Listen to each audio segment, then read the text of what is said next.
So a taste of the NFL's first overseas regular season game taking place at Wembley Stadium in London. We're back here at the Metrodome in Minneapolis, where the Eagles will get the ball first. They have won the toss, and Ryan Longwell will be kicking off, and Carell Buckhalter will return the kick. The Vikings had a lead at halftime over Dallas last week and lost 24-14, and the Eagles were beaten with 15 seconds to go in their game against the Bears. Buckhalter bobbles the kickoff and runs it out just beyond the 20-yard line.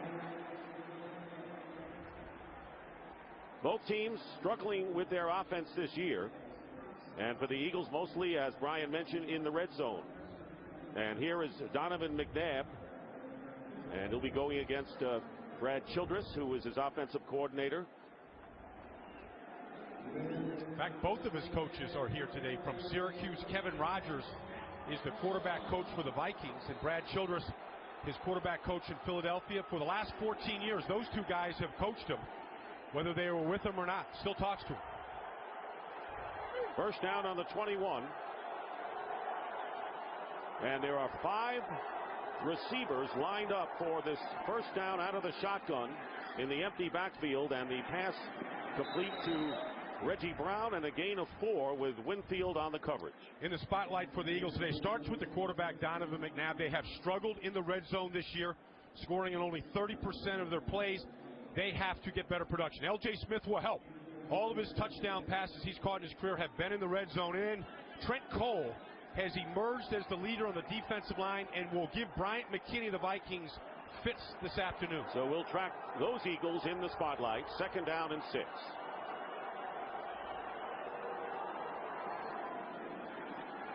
McNabb of time, and the pass off the hands of Kevin Curtis will bring up third down. Other than the explosive game against the Lions, when the Eagles scored 8 touchdowns, Philadelphia has been limited to only 3 touchdowns in their other 5 games.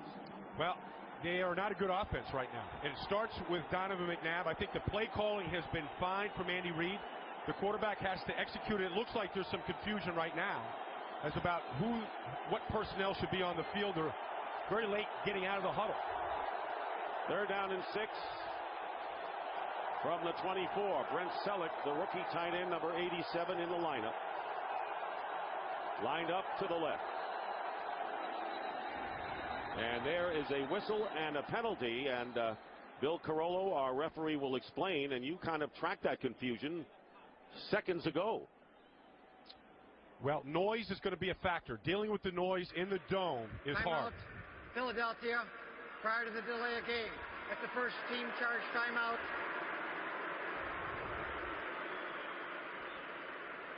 The shot clock was running down, and they managed to call the timeout. 30-second timeout. Before it ran out. But you were right on this. The Eagles were confused way before that play was run. But look where the 25-second play clock is. It's the only stadium I've seen. It's hard to find. It's up in that mezzanine level up there, and I don't know if Donovan could find it or see it when he was at the line. A lot of times quarterbacks will look at the clock and they'll adjust the cadence according to what it says on the clock. I don't know if he saw it. Well, when the quarterback comes out for pregame warm-ups, doesn't he check that out?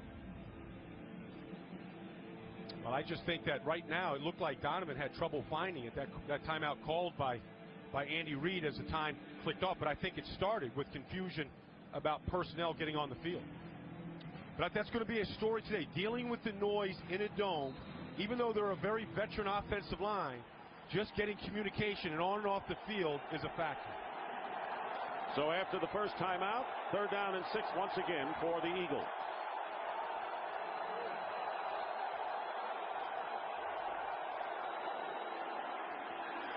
McNabb, and the pass intended for Curtis, and a flag goes down, and it was Cedric Griffin downfield who might have been in the face of Kevin Curtis. And one thing was apparent, that he wasn't really tracking the ball when he went downfield. Well, he was looking at Kevin Curtis and not the ball. Pass interference, 23, defense. Automatic first down, spot of the foul. And the Eagles are going to go after this matchup all day today. Cedric Griffin is a rookie. Kevin Curtis gives him a good head fake inside, gets off the line cleanly. It wasn't a good throw, but in man coverage, when the defensive back is looking at the receiver, it is good to have the ball underthrown. Now, the pressure on Donovan McNabb affected that throw. William Thomas was pushed into him, and a 23-yard penalty, matching the number of Griffin. And there is Bryant Westbrook with his first carry of the game and gets about a yard on the play. And so you can expect a lot of Westbrook today, and perhaps more as a receiver flanked outside than he has in the past. Well, Minnesota is very tough to run against inside. They have the Williams brothers. Pat Williams there. Next to him, Kevin Williams. These guys, a lot of teams don't even try to run the ball inside. The Eagles went right at them, and they've got good people to attack them with. Shawn Andrews and Jamal Jackson has the size to attack them inside. 2nd down and 8. Jason Avant in motion, and they run the ball, and down he goes. Westbrook is tackled by Pat Williams before he could get underway. No gain, bringing up 3rd down. Well, I mean, here's Pat Williams here. He's in a cocked nose. He's on Jamal Jackson here. This guy has rare lateral quickness. Beats the down block by Todd Harriman's, and then is there to stuff it in the backfield. And he comes out on 3rd downs, and they put pass rushers in there. So 3rd down and long. 3rd and 8 for the Eagles. And the Vikings fans are looking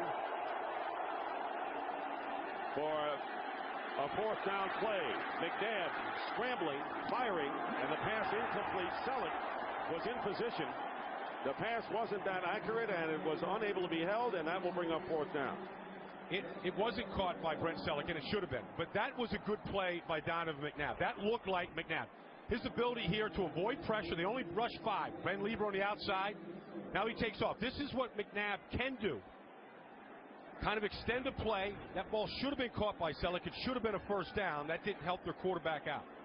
Sam Rocca will be kicking, and Bobby Wade back deep for the Vikings. Wade at the 9. And a good bit of running by Bobby Wade as he brings it out to the 21-yard line. A return of 12, so Minnesota Vikings and Kelly Holcomb go on offense for the first time when we come back to the Metrodome.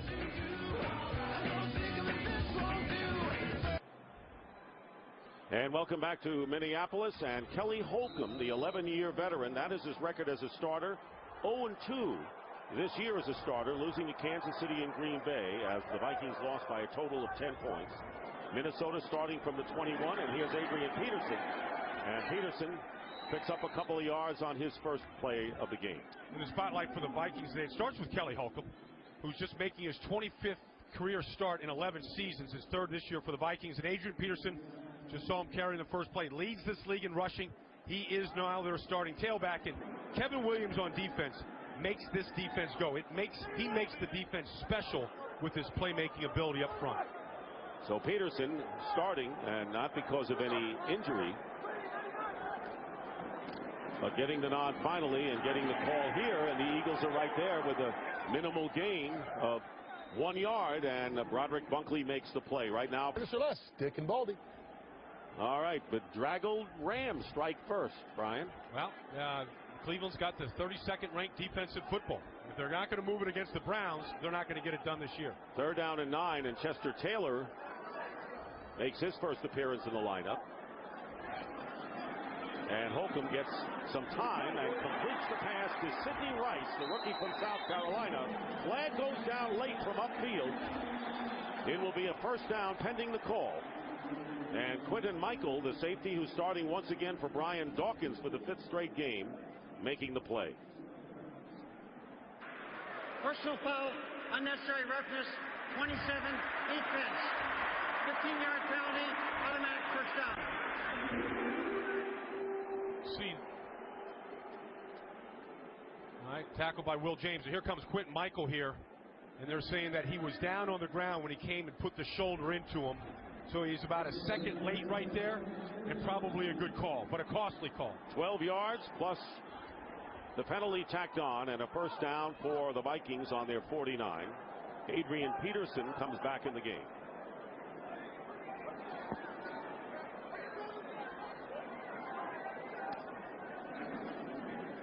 Play fake to Peterson, and Holcomb going deep and overthrows Asante Shanko, the tight end downfield, and that's one of the targets that the Vikings want to get the ball to more this week. Dick, one of the ironies of today's game is Kelly Holcomb. I mean, he got signed by the Eagles back in February. Came in, first time he's ever been in a West Coast system in his life. And Andy Reid was up front with him. When they drafted Kevin Cobb with their first pick, they said, look, we're gonna keep you, we're gonna continue to keep you, we're gonna see how Donovan is. If he's healthy, we'll get you to a team that will allow you to play.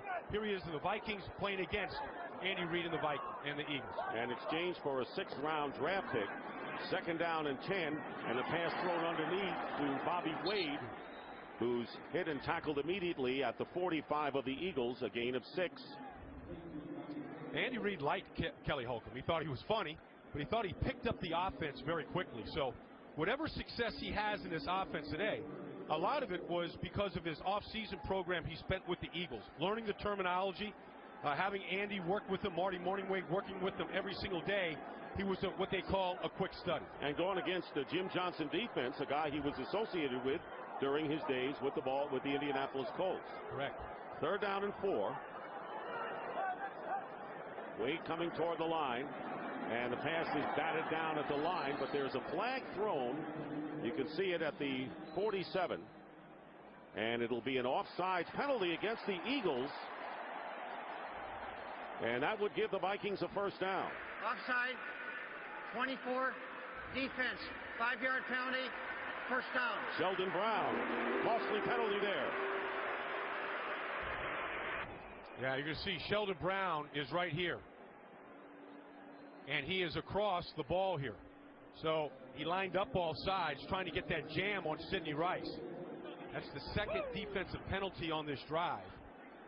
The defense that is still probably feeling its way after that horrendous collapse in the final minute and 50 seconds against the Bears last week. Right now the Eagles' offense and defense both seem shaky as Adrian Peterson breaks one. Peterson inside the 30 and dives inside the 25. Great piece of running by the rookie.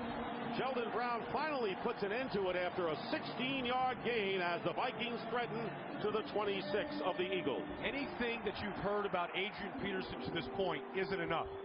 This guy is the best back in football, and there's nobody even close to him. Right there, he made that run himself. His own physical talent, his strength, the ability to break tackles, and if he gets to the open space, he can hit it in a blink and get to the end zone. 224 yards and 3 touchdowns against the Bears put him on the map. And now everyone knows about Peterson. This time he is ganged up on, led by Takeo Spikes and picking up only 1. What he has accomplished in 6 games is no mistake. Nobody in the league has been able to create the length of touchdowns that he has. We saw the ones a couple weeks ago against Chicago, Dick, 73-67. First time he touched the ball in the NFL in a receiving game. Caught a pass against Atlanta for his first catch, went 60 yards. 35 yards against Chicago, and then 20 last week against the Cowboys in his homecoming game in Dallas. Only carried 12 times, and that's amazing for a man of this talent. And this time he goes outside where he wants to be, and Peterson, with his head down, churning to try to get the 1st down, knocked out of bounds, shy of that by Sean Considine, but he gets 8 yards. Watch this. I want you to freeze it here. As they roll this, you freeze it right here. He wants his shoulders to be going the same angle as his offensive line. Everybody always says, square the shoulders up. That's not what they want him to do. They want him to go the same angle as the line. And then, once he gets to the open space, now square it up and go run over the safety, Sean Considine. 3rd down and 1. Vikings' first possession, and this is the 9th play. And they go to Peterson. Adrian Peterson with the 1st down, protecting the ball as he gets inside the 10. It takes several Eagles led by Chris Gokong, but another 8-yard play, and it's 1st and goal for the Vikings. No, we talked to Adrian Peterson this week, and he's such a great kid to talk to. He's a football player. He grew up, he loves the game. And the fact is that this is a guy that doesn't fatigue. Eagles trying to strip the ball here. Lito Shepard trying to grab it, but he's got 2 hands on it, and it's the strongest grip in the NFL, the strongest handshake and the strongest hands you'll ever shake. The Vikings are in the red zone, believe it or not, for only the 7th time this season. 1st and goal, and here's Chester Taylor. And Taylor is dropped immediately by Trent Cole, and a loss on that play of 2. Well, Brad Childress brought both Chester Taylor and Adrian Peterson into a one-on-one or a private meeting this week on Thursday and said that nothing against Chester Taylor. You've got a role. You'll be our nickel back. But Adrian Peterson is our starter. And really, he should have been all along. I mean, he's got indisputable talent. It shows up immediately. And one thing Jim Johnson was worried about was if you've never seen the speed live before, it catches you by surprise how fast he is. 2nd and goal from the 9. Holcomb looking to throw and gets the touchdown to Shanko.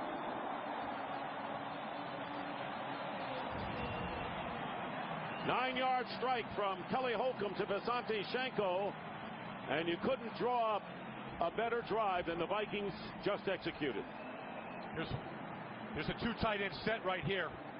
They wanted to get the tight ends more involved in the offense, and that's what the Eagles have wanted to do, get the ball to the tight end like that. Kelly Holcomb knows that, playing for Andy Reid in the preseason, offseason, and now they're incorporating the high-priced tight end in their offense. First touchdown catch of the year by the former New York Giant, and Ryan Longwell on for the extra point, and it's good, and the Minnesota Vikings on their first possession, a very impressive drive, take a 7-0 lead over the Eagles.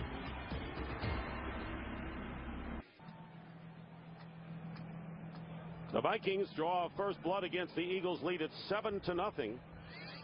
And this is the scoring drive. 11 plays, 79 yards. Shanko with a 9-yard catch.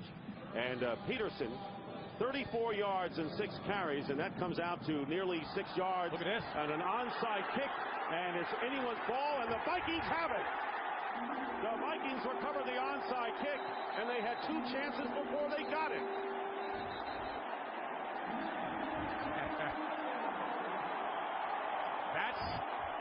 That's Brad Childress' surprise for Andy Reid. Yeah, and they caught the Eagles napping here. You see, watch the Eagles, they're dropping just a little bit. They caught him by surprise. The Vikings could have caught that ball in the air there. But there's Heath Farwell. He's the captain of the special teams. He's the trailer. He's just looking for the loose ball. And Brad Childress just put one up on the old mentor there. First down at the 48. The Vikings are in Eagle territory, trying to build on the momentum, and Holcomb gets sacked way back there, and a great defensive play by Trent Cole, and that is his 8th sack of the year. And right now for a game. All right, thank you very much, Kurt, and that's why Trent Cole was in the spotlight to start this game, and that was a huge sack, a loss of 9 yards, setting the Vikings back to their own 43. 2nd and 19. Holcomb trying to get some of that back, and a risky pass to Bobby Wade, and Sheldon Brown, if it had been in the right place, would have gone to the house with that one. You know, I was just watching Trent Cole on the sack and what he's done so far this year, and there's some guys that are just pass rushers in this league, and Trent Cole is one of those guys. He'll get underneath the pads on Bryant McKinney today and give him fits, but in the run game, he plays with such leverage. I'm going to tell you this, size doesn't matter in this league if you play the game with leverage. Trent Cole gives up almost 100 pounds to Bryant McKinney, but he will back him up and give him problems. See, that's why they have a tight end over there helping him out now. He's having a brilliant year, is Trent Cole. 3rd down and 19, and a flag is down. It could be a free play. Flying saucer on the receiving end is down. 2 flags are down at the sidelines of both teams, and the preliminary signal offsides against Philadelphia. A 10-yard pickup. Penalty is against the Eagles, at least one of them is. There's the offsides. Jaquay Thomas got a quick jump to left end for the Eagles. And Andy Reid showing a little bit of anger on the Eagles sideline. That's the 3rd defensive penalty in the first quarter here today for him. Offside, defense, 75, 5-yard penalty, replay 3rd down. So Thomas on the penalty, and right now in this game with just under 6 minutes to go in the first, it's been dominated on both sides of the ball by the Vikings. And you know, and Andy Reid did something this week that's a little unusual. He brought the team in after that horrendous defeat to Chicago into practice on Monday, and he thought it was important to flush that game out of their systems, because when you give up a 97-yard drive against what is supposed to be a good defense, it can really get inside their heads. And so he wanted to try and flush it, start concentrating on this week's game. And I think right now the defense is trying to make too many plays to compensate for what happened at the end of last week. Well, Brian, both these teams are 2-4, and the loser is going to be in big trouble the rest of the way. They fake the inside handoff, and Holcomb will be called for intentional grounding. Lito Shepard on the cornerback blitz came in and dumped Holcomb, who got rid of it. It would be a 16-yard loss, but the flag as well, and a loss of downs, so they'll be kicking it here.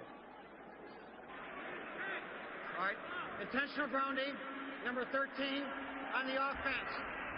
It'll be 4th down at the spot of the foul. This box. Includes a loss of down.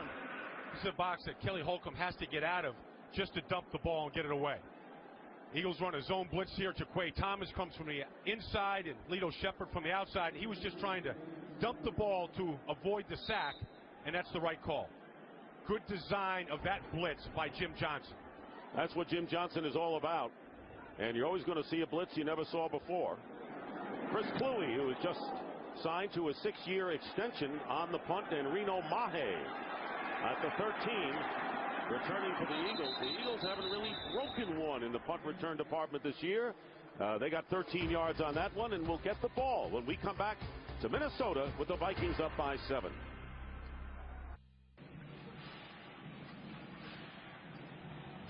Good defensive stop by the Eagles after the onside kick, and Donovan McNabb has his team out to the 26-yard line. First down. L.J. Smith, who was scheduled to start and play today, has yet to see action. Matt Schobel started at tight end. Brent Selleck, the rookie, is in there right now. And first down for McNabb, 1 for 3 for only 4 yards on his first possession of the game. McNabb stepping up and will be stopped at the 29-yard line. Kevin Williams tackles him from behind, and Tavares Jackson, of course, not playing today with a fractured right index finger on his throwing hand. They called it an avulsion, and that's why he's sidelined. Yeah, his right index finger is either taped today just to chart the plays. He's got that finger wrapped up. So, I mean, Tavares Jackson has been compared to Donovan McNabb as Brad Childress. That was his first pick, just like McNabb was Andy Reid's first pick. And that's what they're trying to build the offense around. L.J. Smith is in the game now on 2nd down and 7, and Brian Westbrook picks up 2 yards, and Antoine Winfield, the cornerback, on the play. Antoine Winfield is the best tackling cornerback in football. He's going to be coming in from the side here, and he is almost unblockable. Receivers can't get on him. Hank Baskett is the Eagles' best blocking wide receiver, and Winfield literally threw him aside and shot low to make that play. If you're going to run the ball to the outside, you're much better going to the left at Cedric Griffin. As it is, the Vikings are second in the NFL at stopping the run, so that's nothing new for them. It'll be 3rd down and 5.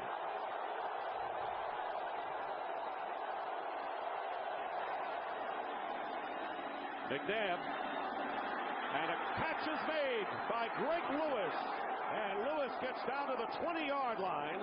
A great throw by Donovan McNabb and a 49-yard gain, and the Eagles have a first down at the 20. An excellent call by Andy Reid, because this is what he got.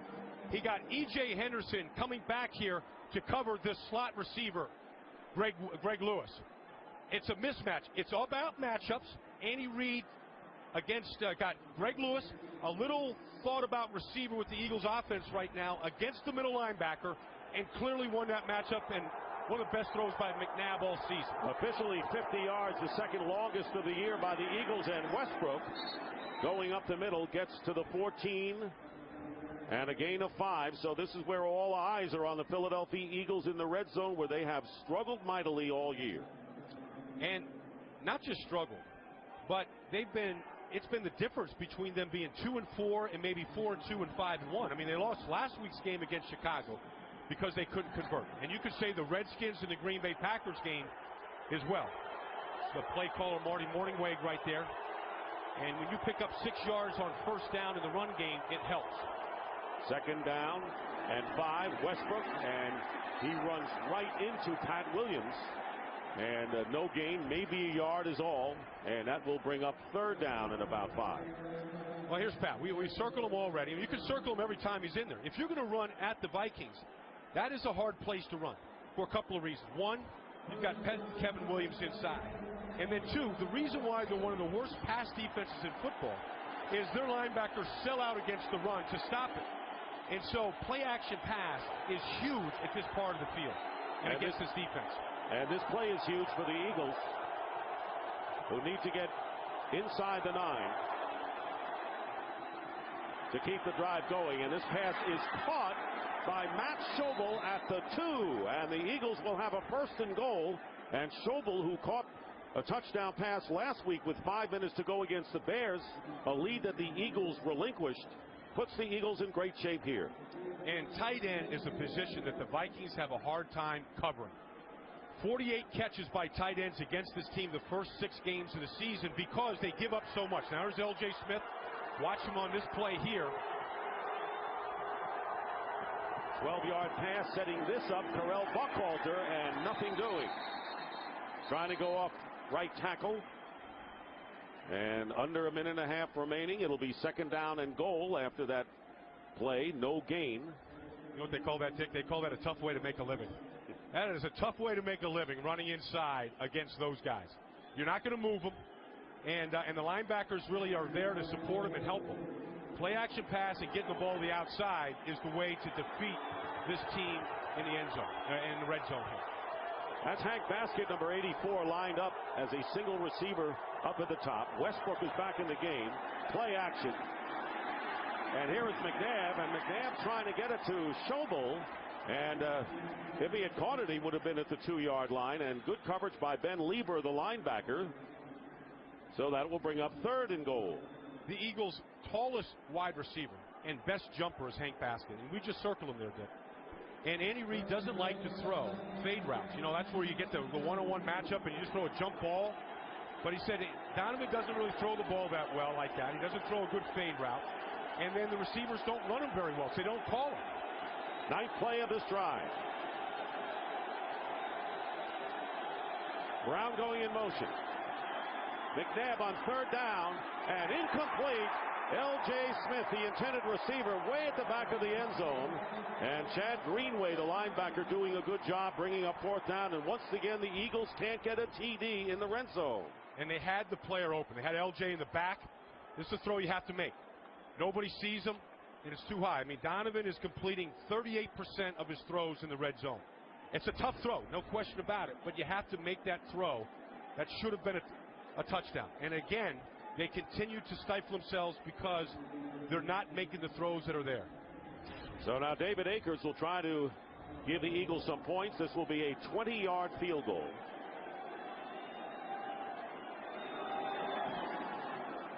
And the Viking lead is now 7-3, but it's not what the Eagles wanted when they had a first and goal at the 2.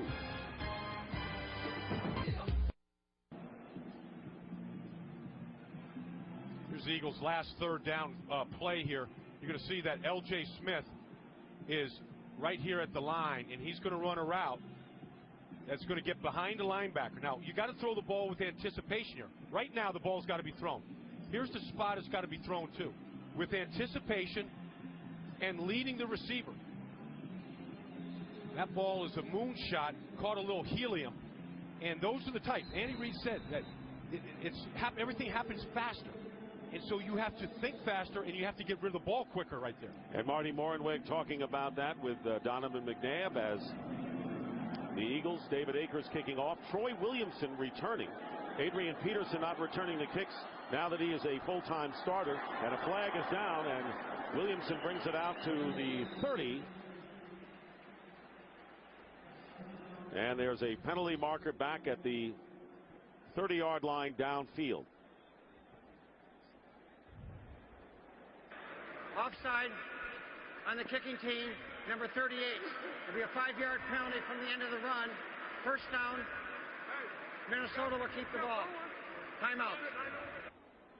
So 40 seconds remain. And Brad Childress and the Vikings with the lead and the ball. One of Minnesota's 10,000 lakes as you look at the skyline of Minneapolis. Only 40 seconds remain in the first quarter, and now inside the Metrodome here in Minneapolis. Vikings with a first down on the 35, leading 7-3. And here is Adrian Peterson. And Peterson is dropped. That was Sean Considine, the strong safety, no gain.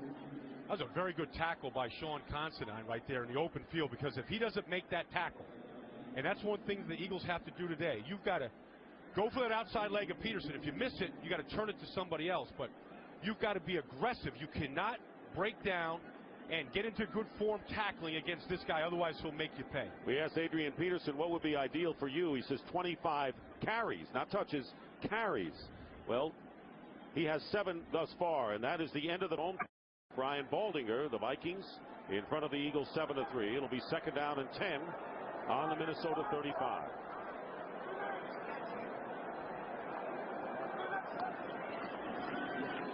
Kelly Holcomb finds a target, Shanko, and the tight end who caught the touchdown pass in the first quarter gets 12 and a first down to the 47. Well, one of the guys they wanted to get involved in the offense today is Victor Shanko. They're going to a lot of 2 tight end set here to protect Kelly Holcomb, who's not a real mobile guy, and also to secure the edges for Adrian Peterson to run behind. So when you have that, you've got to turn one of those guys, one of the tight ends, Kleinsasser or Shanko, into a receiver. And it's tough to blitz on first and second down with the threat of this man, Adrian Peterson, who almost got away from the tackle of Sheldon Brown and picks up about a couple of yards, bringing up second down and long. What the Eagles are doing to try to stop or slow down Adrian Peterson today is he's making Jim Johnson do things he's never or doesn't like to do. He's playing 8-man fronts to get the extra safety up to stop him in the run game. But what that does is it puts the corners in one-on-one coverage on the outside and takes them out of the running game.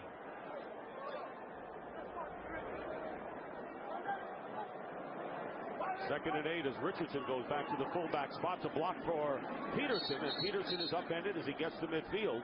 Eagles are not doing a bad job at all against Adrian Peterson so far. He picks up 1. What Jim Johnson there, the defensive coordinator of the Eagles, was most concerned about today was the speed of Adrian Peterson, because he said he hadn't seen it before. He hasn't seen this guy live. It's hard to tell his guys how fast somebody is in the NFL, because everybody thinks everybody's fast. But there's fast, and then there's Adrian Peterson fast. Gets a breather as Chester Taylor replaces him. Remember, Taylor gained 1,200 yards last year. Third down and 7. And we'll have a false start called against the Vikings, and it could be Shanko, and it is. Shante Shanko. I think I called him Victor a couple plays before my error. But the Shanko will do. The Shanko will be fine. False start, number 81, offense. 5-yard penalty, third down. Well, that really changes things for Brad Childress. Brings up third down and 11, and this is where Jim Johnson can go to town. This is when he can really turn his pressures on the quarterback loose. Detroit with the early lead against Chicago 3-0 in a game that is important to Viking supporters. So back at the 45, give the ball to Chester Taylor. Taylor breaks one and will be stopped short of the first down by about 4 yards by Omar Gaither. And it'll be a punting situation for Minnesota early here in the second.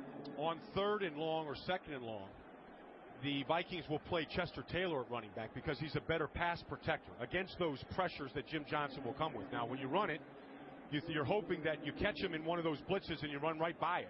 They didn't get it done that time. Chris Kluwe will kick it away, and Reno Mahe is back deep.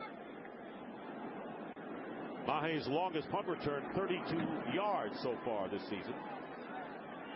And this one will go bounce at the 5, take a Viking hop, and be down there at about the 7-yard line. So Kluwe, and it was Gordon who was alert downfield. Eagles have a long way to go when we return.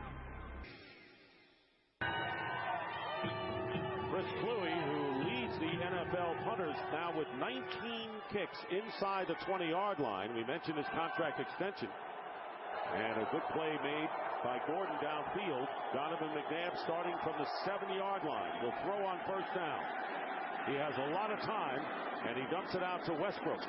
First catch of the day, and a great juke by Westbrook, and he comes within 2 yards of a first down. Let's take a look at that last punt by the Vikings, and the gunner, Charles Gordon, here working on Greg Lewis.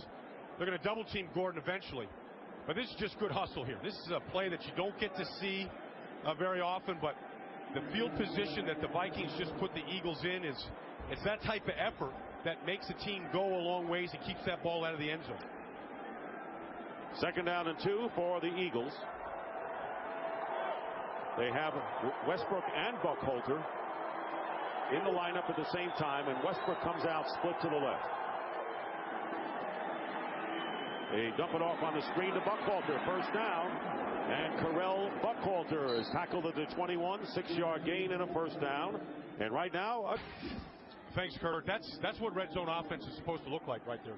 Supposed to find your tight end over the middle, hit him, and just as he's sitting down, ball out of your hands, supposed to get an easy touchdown. First down at the 21. McNabb up the middle again, and it's caught by Reggie Brown, and Brown takes it out to the 34. Another first down for Philadelphia, picking up 13. Donovan is looking at the eyes of the linebackers here, the Minnesota Vikings, and you're going to watch E.J. Henderson here. When he goes back, it's going to create a void in the middle there, and that's where the Eagles are attacking, that void. Now, it's not big plays, it's little chunk yardage. But watch E.J. Henderson. All he's doing is looking at the eyes of McNabb and then reacting. This is a zone defense, and he's able to do that. Now the Eagles at the 34. And they'll run it with Westbrook off the right side. And tough to bring down. And finally, Antoine Winfield, as you mentioned, one of the best tackling corners, limits Westbrook to 5. Well, you know, we spent a lot of time already today talking about Adrian Peterson. And rightfully so. He leads the National Football League in rushing. But Brian Westbrook is also a guy that we're usually talking about when he's on the field. A little overshadowed. But Westbrook is one of 2 players in the league right now that leads their team in rushing and receiving. The other is Reggie Bush. Reggie Bush has more touches, but Westbrook has 300 more yards than Reggie Bush. And Westbrook averaging 132 yards, total yards per game. Second down and 4, and again they go to Westbrook, and he is stopped about 3 yards shy of the first down. Good play made by defensive end Ray Edwards. Pickup of 2. Westbrook just going to be running behind Sean Andrews, the right guard, blocking on Kevin Williams, and does a good job of blocking him. But you can see Ray Edwards is a young player that just keeps getting better and better for the Vikings. So third down and 2. As Curtis and Brown come out split to the left. And they have Westbrook in the slot to the right. McNabb fires, caught, and a first down to the 45. And Reggie Brown with the reception. And the Eagles chewing up first downs, get 14 yards here. Well, watch Sean Andrews right here blocking Kevin Williams one-on-one. This allows McNabb to have all this time to find Reggie Brown in the formation. You see Sean Andrews, 73 there, just locking out Kevin Williams. Nice throw by McNabb there, getting the ball out with anticipation and allow Reggie Brown to catch up to it. That's Brown's third catch for 31 yards. Off to a good start in this game. Buckhalter is now behind McNabb on first down. They swing it out to Buckhalter, and a big play there by E.J. Henderson, and a loss of 2. E.J. Henderson leads the Vikings in tackles, and he just doesn't lead them in tackles. He's a great hitter. And guys that can hit, I mean, really explode and blow people up, it's unusual. There's not many guys in the league that can do it, but it's a natural skill. Said he never really worked on tackling, but when he hits people, it's like a ton of brick stick. He doesn't miss, and he stops them in their tracks. Returning to middle linebacker after a couple of years as an outside backer is Henderson. McNabb perfect on this drive. 2nd and 12. Play fake. McNabb being chased by Lieber and throws the ball away. So Ben Lieber with a good backside rush on McNabb, and that will bring up third down. Watch this block here by Westbrook. He cuts Ben Lieber right there. Now he's got a Charlie horse because of it. And he's probably going to be hurting tomorrow big time because of it. But Brian Westbrook is one of the best pass blocking running backs that I've seen in this league in a long, long time. He doesn't miss, and now he just put the starting linebacker out of the game. Third down and 12 on the Vikings 47. Eagles are 0 for 19 on third and more than 10. And this pass, Reggie Brown downfield, and they rule it a catch. And Reggie Brown with a sensational play of 30 yards downfield, beating Antoine Winfield, and the Eagles have been 0 for 19 in third and 10 or more. Well, maybe they just need an announcer to make that statement. This is an unbelievable catch by Reggie Brown. Now, I think he got both feet down. I think it's going to be challenged by Brad Childress, and it should be. But Winfield was right there. Unbelievable throw. Great extension by Brown to get it down, and now the red flag to take a look at all of it again. And a great timing of this. Does he have 2 feet in? Does he have possession? All those things will be looked at by Bill Carollo. And we'll take a break right now as the challenge ensues. Bill Carollo checking in the replay has come out with a decision on whether Reggie Brown made that remarkable catch. After reviewing the play stands as called as a catch. The receiver had both feet inbounds and maintained control of the ball. Timeout, Minnesota. That was a great job by Reggie Brown. Watch this. He makes the catch. Now the left foot's down and the right foot. You see this right foot here? Watch the rubber kick up from the turf. This new technology, turf that they're playing on, when you see the trail kicking up, you can see that it was before the white. A 30-yard play and a great throw by McNabb that shouldn't be lost in that play with the great catch by Brown. And Reggie Brown now with 4 catches for 60 yards. And once again, the Eagles find themselves in the red zone. It's first down on the 17. McNabb has been perfect on this drive, 6 for 6 for 68 yards.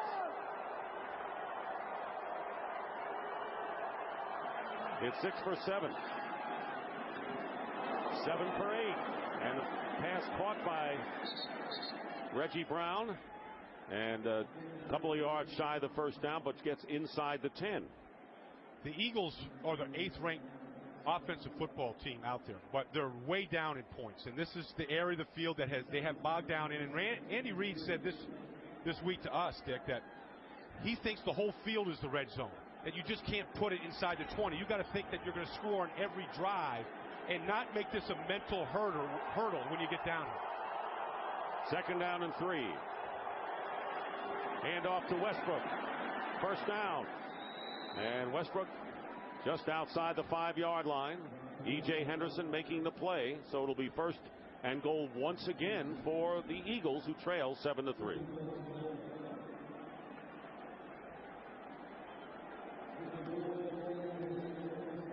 Thomas Tapei comes in the game, played his football right here at the University of Minnesota, played all of his home games right inside this Metrodome. Look at right here. The Eagles are trying to hide a player here, Jason Avant, as to where he's going to be. Lines up with 3 backs, trying to hide so the Vikings couldn't find him. First and goal, and the shovel pass, touchdown to Westbrook. And that was over in an eyelash, the shovel pass, and Westbrook goes in untouched, 6 yards for the touchdown, and the Eagles take the lead and score in the red zone. Well, I think Avant was a decoy coming out. He takes this player out, and now watch the pull here. Todd Harriman's the guard, pulls. They all go to McNabb, and then Westbrook, another guy that is very difficult to find when he crouches down, kind of sneaks through there, and he's in the end zone before anybody even sees him. Well, he wasn't untouched, but he wasn't touched enough. And David Akers ready for the point after that would give the Eagles a 10-7 lead, and the kick is good. So an impressive drive, 93 yards by the Eagles, and they take a 10-7 lead over Minnesota. quick. Watch the Eagles' last touchdown here in the red zone. Watch Jason Avant come out here, sneak now. Now the Vikings see him or don't see him. Charles Gordon sees him, and he's going to run out with them. And then once he goes out, watch E.J. Henderson. He's thinking it's pass all the way. The middle linebacker clears. No recognition at all on the shovel pass. So good deception by Andy Reid in the play call to take those guys out of the formation, let Westbrook come underneath. Akers will kick off, and Troy Williamson fields it at the 7. Straight ahead, and down hard at the 32-yard line by Jaquay Thomas. Eagles lead. 5:42 remaining in the second. First down for the Vikings on the 33. Now trailing 10-7. They led 7-0, and then the Eagles have scored the last 10. Adrian Peterson. And Peterson picking up about a yard with Trent Cole making his third tackle of the game. I think the third part of this game is special teams. And the last kickoff coverage, watch Jaquay Thomas. Very good defensive end of the Eagles. Watch him take off the block and take Troy Williamson right off his feet. And this is a component of the game that the Eagles have to get better at. But Jaquay Thomas, who's capable of starting for this team, will play a lot at defensive end today, where Javon Curse is valuable in kickoff coverage. At 2 sacks against the Lions in week 3. Second down and 8, and here's Peterson once again, and Peterson is upended. He has carried now 10 times for 39 yards, and making his first start, not because of injury, of his NFL career, and comes out. Well, it doesn't matter how many yards he ever has in a game, because you always hold your breath that on any moment he can strike fear. And so you can think, oh, we got him contained, and then the moment you let up and you don't do what you're supposed to do, he'll make you pay. That's what Takeo Spikes said about Barry Sanders, who was the best back he ever played against, maybe until today. Third down and 8, and here comes the pressure on Holcomb's pass, and trying to get it to Sidney Rice, and not thrown on target. That'll bring up fourth down, and Kluwe will come in to punt it away. And the Eagles got good pressure that time from Lito Shepherd. Here's Lito now, kind of playing around here, but he's going to end up coming through this gap right in the passing lane of Kelly Holcomb. One thing Jim Johnson teaches his guys to do: get your hands up. Always get your hands up. Sometimes you give up a sack, but that bothers the quarterback as much as getting hit. Hands in the face and obstructing the view. So Chris Kluwe is back, and Reno Mahe at the 23. Mahe going outside, and a fine return by Reno Mahe, who was signed since the season started and gets into Viking territory. A 28-yard return by Mahe, and J.R. Reed with a critical block on the return. Well, this was a low punt, no hang time. So Reno Mahe got a chance to really get a full head of steam up and pick up some blockers before the coverage got there. Vikings started out this game with great momentum, scoring on their opening drive and then getting the onside kick after stopping the Eagles, but the Eagles stopped them, and ever since that happened, the momentum of the game has gone over to Philadelphia. And this is when Andy Reid likes to strike deep on a situation like this, getting the ball on the other side of the 50 on first down. Here comes the blitz, and on the slant, Kevin Curtis. And Curtis is finally stopped as he gets to the 16. A 33-yard play to the fastest receiver, Curtis. And they're going to work on Cedric Griffin, and they should. They give him the inside route there. This is the same type of defense that he played against in Detroit, where they funnel everything inside, and you get the easy completion there. And McNabb has got to be pumped about that, because his wide receivers are making plays after the catch. 12 for 17, 181 yards already for Donovan McNabb, and the touchdown throw to Brian Westbrook. Steps up, and now he dumps it off to Buckhalter, and Buckhalter with great power drives for the first down inside the 5-yard line. Darren Sharper making the tackle against the oncoming Buckhalter, and a gain of 12. That's a good play by McNabb. He looks quicker today, and he said he likes playing in a dome. Watch him move right here. Just move enough to buy time, and just like a good point guard like he was when he played basketball at Syracuse, kind of brought the defense to him and then just dumped it off. And in this offense, the backs, when they get it checked down to, they got to make yards with it after the catch. 1 for 2 in the red zone for the Eagles. A vast improvement. They hand off this to Buckhalter. And Buckhalter getting down to the 1-yard line and inside the 1. As we near 2.5 minutes remaining in the first half. The Eagles have 2 timeouts remaining. So a 3-yard pickup by Buckhalter, who picked up 103 yards rushing in week 4 when Westbrook was out of action. And a timeout. We'll be back to Minneapolis in just a moment. That's Sharper. Halloween coming up this week, trick or treat, and I'll show you a trick or treat play. Watch Darren Sharper key Westbrook here, and Jason Avant, when Sharper isn't looking, TKOs him right here, right in the rib. Bam! The reason why Sharper never saw him coming, his eyes were so focused on stopping Westbrook. Injury timeout, and it goes against the Vikings, and there is Darren Sharper and Donovan McNabb, Pro Bowlers, and Sharper with great pride, and the all-time leading interceptor amongst defensive backs of the active kind. It'll be first and goal at the 1. And Sharper knows who he's intercepted in this league and how many he's got. He's gotten 3 off Donovan McNabb in his career. Vikings have 5 defensive linemen. And the handoff to Westbrook, going over the top for the touchdown. Second touchdown of the day for Brian Westbrook. And the Eagles add to their lead now, 16-7. Westbrook has to make that decision quickly, whether he's going to go behind Jamal Jackson or jump. He takes off from the 3, and he went airborne. It's like a split-second decision by a back. Stick it in there or go over the top. If E.J. Henderson goes low, the middle linebacker, then if he feels he can go over the top, that's what he did. Third touchdown as a runner for Brian Westbrook, and his second score of the game. And Akers looking to give the Eagles a 10-point lead. And it's good, and it's a 17-7 game. And a lot of the enthusiasm has drifted out of. It looked like he's coaching better, and for this team to be better. Again, we can't overemphasize the importance of this game. Both teams are 2-4, coming off of losses, in last place in their respective divisions. You go to 2-5, you got some big-time problems, especially the Eagles would, with the Cowboys, Giants, and the Redskins with winning records, but the same would go for the Vikings in the NFC North. Troy Williamson inside the 5 as we near 2 minutes remaining, and Williamson takes it out beyond the 25-yard line.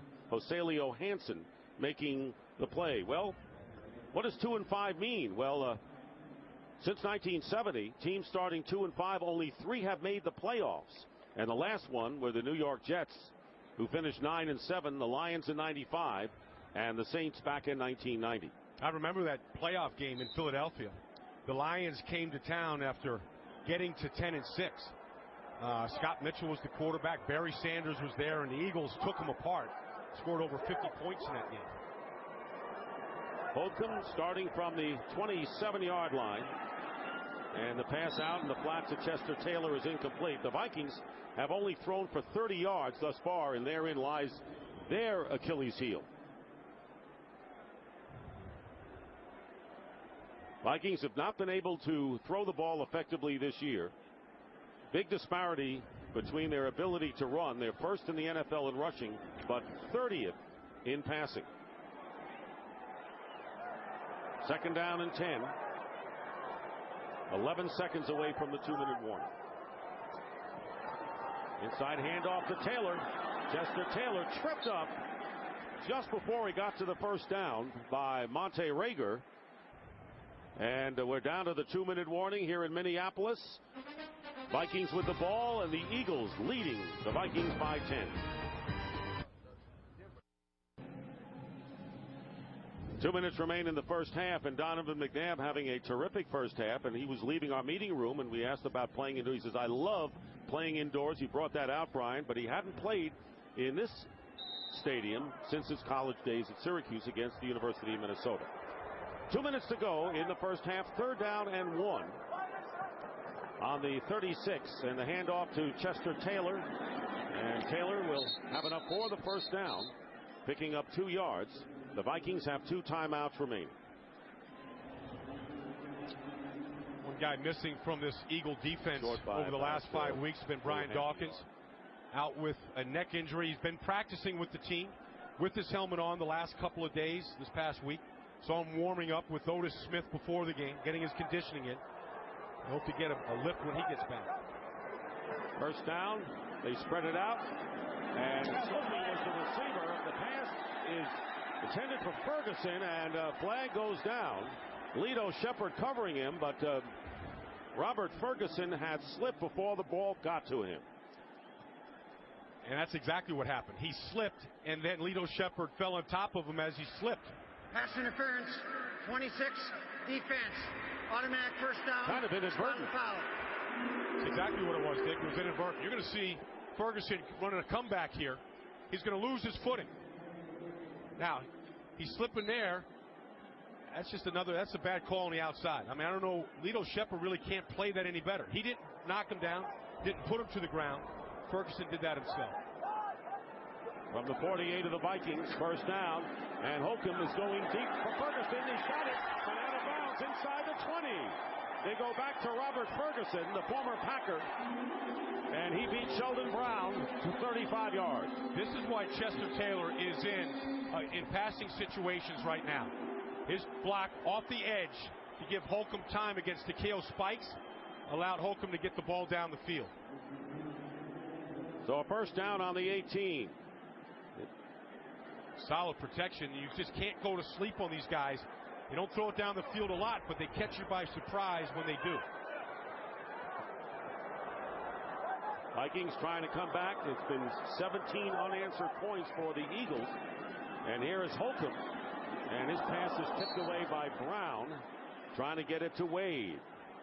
Stops the clock with 1:14 to go, and 2nd down and 10. This is a nice play by Sheldon Brown, just making this break on the ball. But by his own admission, Kelly Holcomb would say that his arm isn't as strong as it once was. Been in the league a long time. Jim Johnson, who was with him in Indianapolis, said the arm isn't as strong, and that was an example of a throw where the ball kind of died there. He's a smart quarterback, and he's got that going for him. And experience. 2nd down and 11, and the movement in the line. And a false start penalty will set the Vikings back 5 more yards. False start, number 40, offense. 5-yard penalty, 2nd down. That's Jim Kleinsaucer, tight end. So 2nd down and long, and you're looking at the Vikings coming in only 6 possessions in the red zone. That is hard to believe in 6 games. 3 touchdowns in 6 possessions, and of course they got one in the red zone so far today. Of course, Adrian Peterson has scored a lot of touchdowns from way beyond the red zone, which helped.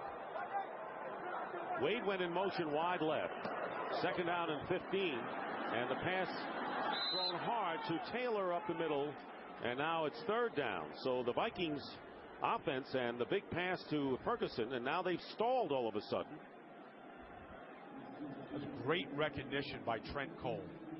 You've got a 2nd and long. He wants to rush after Holcomb, but once he smelled screen, he broke off his pass rush and then got into the screen. Guy plays with an incredible amount of energy and leverage. Never seems to ever get tired.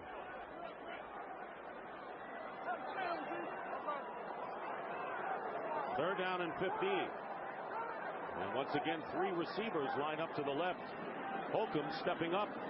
This one's caught by Sidney Rice, and Rice is stopped at the 21-yard line. Way short of the first down, so it'll be a field goal try, presumably coming up. Quentin Michael making the definitive tackle. Watch Trent Cole working on Bryant McKinney, trying to protect the backside to Kelly Holcomb. Watch this effort to try to turn the corner. Gets underneath McKinney. He's nipping at the heels of Holcomb right there. If he can get to the quarterback, he thinks he can get the quarterback down. So Ryan Longwell will come on, but first we have a timeout called by the Eagles. And we want to remind you, coming up on the Visa Halftime Report, Kurt Terry, Howie, and Jimmy will have scores and highlights from around the league. And the Fox Sports ticker has up to the second scores and stats. The Philadelphia Eagles leading in this game 17-7, and a 39-yard try coming up for Longwell. Longwell 8 of 10 coming into this game. One of those was the game winner against the Bears just 2 weeks ago, 55 yards, his career high. And that was the high watermark for this Viking team, beating the Bears on the road. So here we go. 39-yard attempt. And Longwell's kick is good. And the Vikings have come within 7.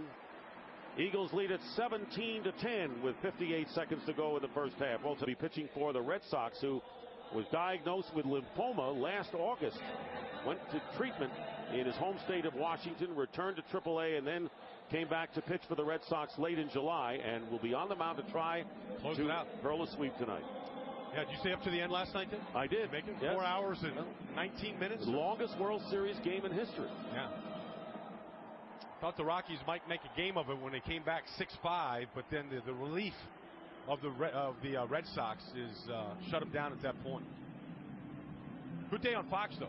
Get to see the Redskins and the Patriots coming up after this. The Fall Classic, chance for the Red Sox to close out. A lot of sports left ahead. And a lot of the shows, which I'd like to hear you talk about, too, you know. Yes. Carell Buckhalter fields it inside the 5-yard line.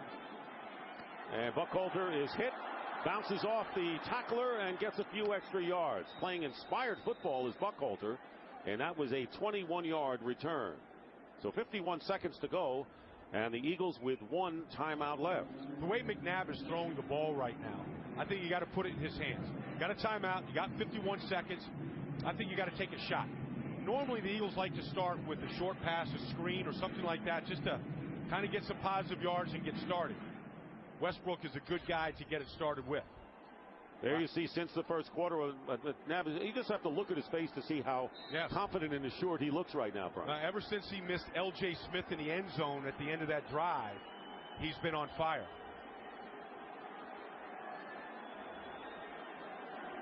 Ball is at the 26.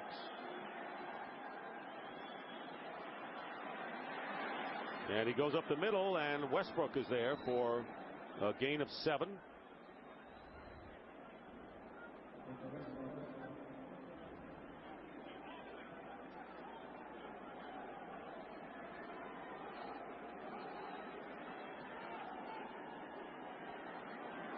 Pump fake, and there's the pass drilled, and it's nearly intercepted, and it's ruled incomplete. And Antoine Winfield downfield, and a target down there for Donovan McNabb. You know, this ball almost got picked, but I like the shot by McNabb. Tried to fit it in between Winfield and the safety. Made an incredible effort for the ball, but I also like the call. I like the aggression going down the field. McNabb put that thing on a laser, and a great play by Winfield to break it up. But I like both sides, the aggression on both sides of the field. So it'll be 3rd down and 3, and Darren Sharper, remember he came out before that touchdown by the Eagles, has come back in the lineup for Minnesota. Brian Westbrook with the carry, and Westbrook will go out of bounds, stopping the clock with 16 seconds to go, and the Eagles with 1 timeout, picking up 9 yards and trying to get in position for Akers to try a field goal. That's a smart play by Brian Westbrook, though, because that was a great individual effort to get the first down and then to get out of bounds and stop the clock. So what it means is the Eagles can continue to take 1 or 2 more shots down the field, have a timeout left in their pocket to maybe get Akers on the field. Westbrook with a solid all-round game, to no one's surprise. And here is McNabb driven from the pocket downfield and incomplete. Darren Sharper close, but it was Reggie Brown, the man he wanted to get it to. Now 9 seconds left. Watch this. Watch Brian Westbrook. We've talked about him as a pass protector. Watch him help out his left tackle, William Thomas. Every back in the league should learn how to chip like this. I mean, just leaves his feet, knocks the end inside, puts the elbow right into his head like that. I mean, aggressive, violent, And you know what? Those ends will have a hard time coming back outside and turning the corner after they get whacked like that. Westbrook has 3 catches and has gained 29 yards on 10 carries. 9 seconds remaining in the first half. 2nd down and 10. And McNabb throws a wobbly pass. It's caught by Brown. And down he goes at the 40-yard line. And 1 second remaining on the clock. And a timeout called by the Eagles, their 3rd and last timeout. So McNabb finds Brown for 18 yards. Now what? Well, I think you got to go with Akers here.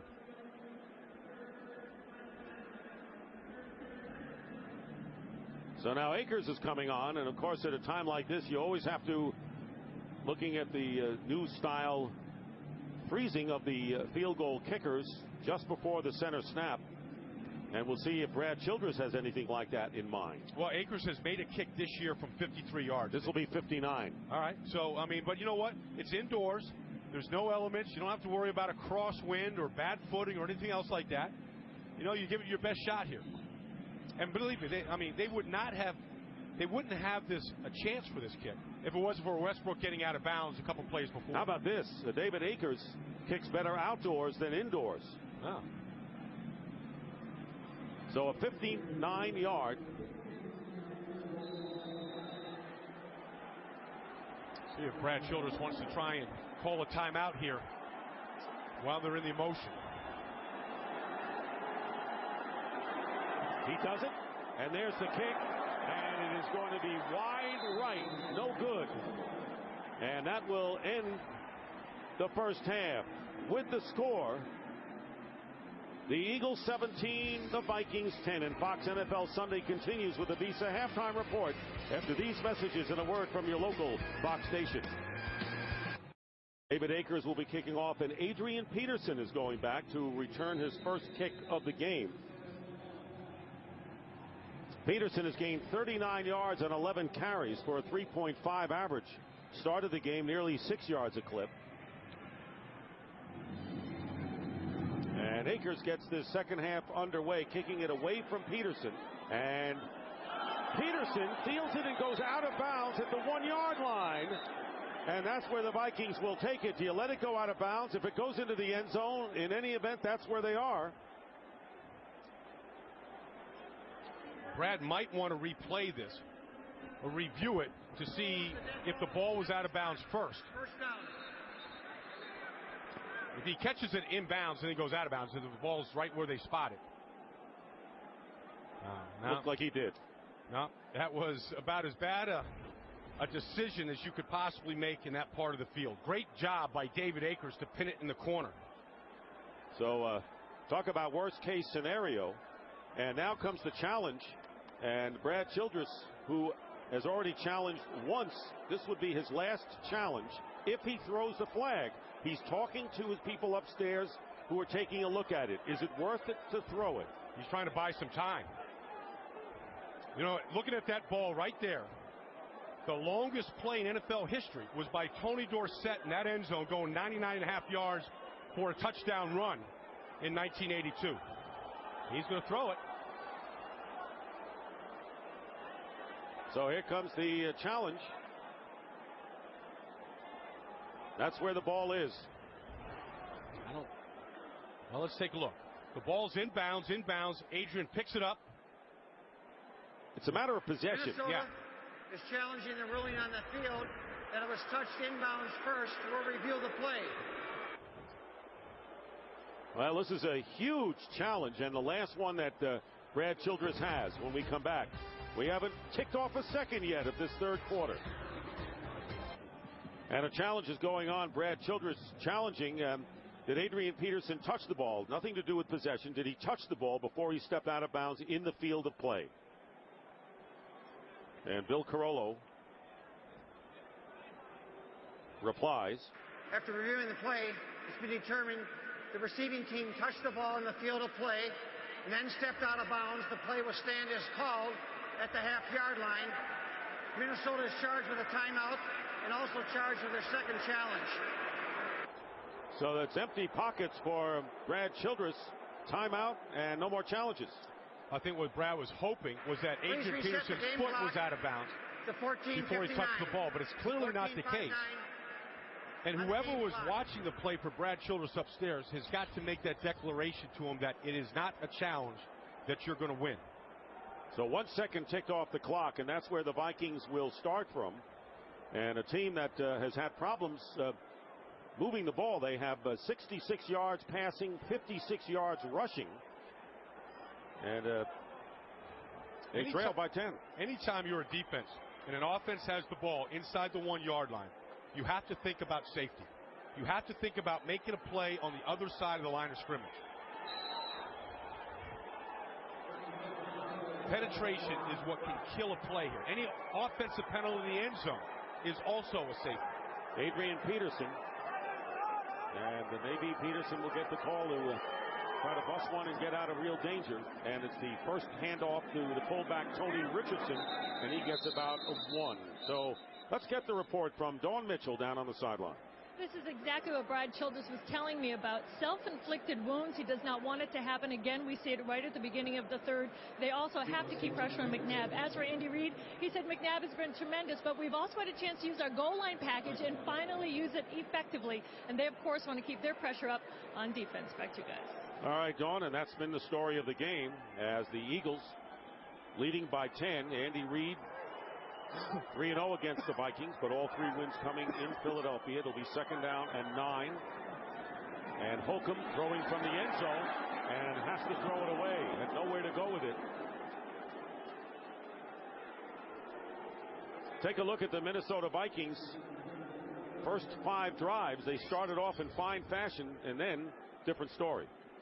Well, yeah, I mean, all the way up until the end when they got the field goal, but the opening drive was about as well conceived. 11 plays all the way down, 80-something yards on that drive. So they kind of fell apart after that. But Adrian Peterson also got stopped after that. And so that was the difference. 3rd and 9, and Chester Taylor has checked in the game. And Taylor nearly tackled in the end zone, worked his way out to the 1. And a loss on the play. Chris Gokong right in the middle of it, so it's 4th down, and now they'll have to kick and not much margin. You see Chris Gokong does a great job of penetrating. Fights right off the block of Tony Richardson and plays it on his inside shoulder, keeps his outside shoulder free, and blasts through there to stop it. Now this is tough for Chris Kluwe. This is a lot shorter distance here than it is normally, by about 3 yards from where he normally stands on a punt. Cullen Loeffler is the long snapper. And it's going to be a little shorter snap for him. Eagles looking in great field position. Good pressure by Philadelphia. Reno Mahe at the Viking 45. And he is dragged down. So good coverage by the Minnesota Vikings, led by Heath Farwell. And that's what he's done in this game. 44-yard kick. But there are 2 penalty flags down at about the 30-yard line. It's about the best that you can expect from Chris Kluwe with a 1-step and then punt. In that situation. Personal foul, unnecessary roughness, number 50 on the receiving team. 15-yard penalty. The receivers will keep the ball. 1st down. Matt McCoy knocks down Kluwe, and that cost the Eagles. Really just stupid football there on Matt McCoy's part. First of all, he clipped him, hit him from behind, and then they're always going to try to protect the quarterback and the punters in these games. So the Eagles will start from their own 40-yard line, and that's going to be a big difference.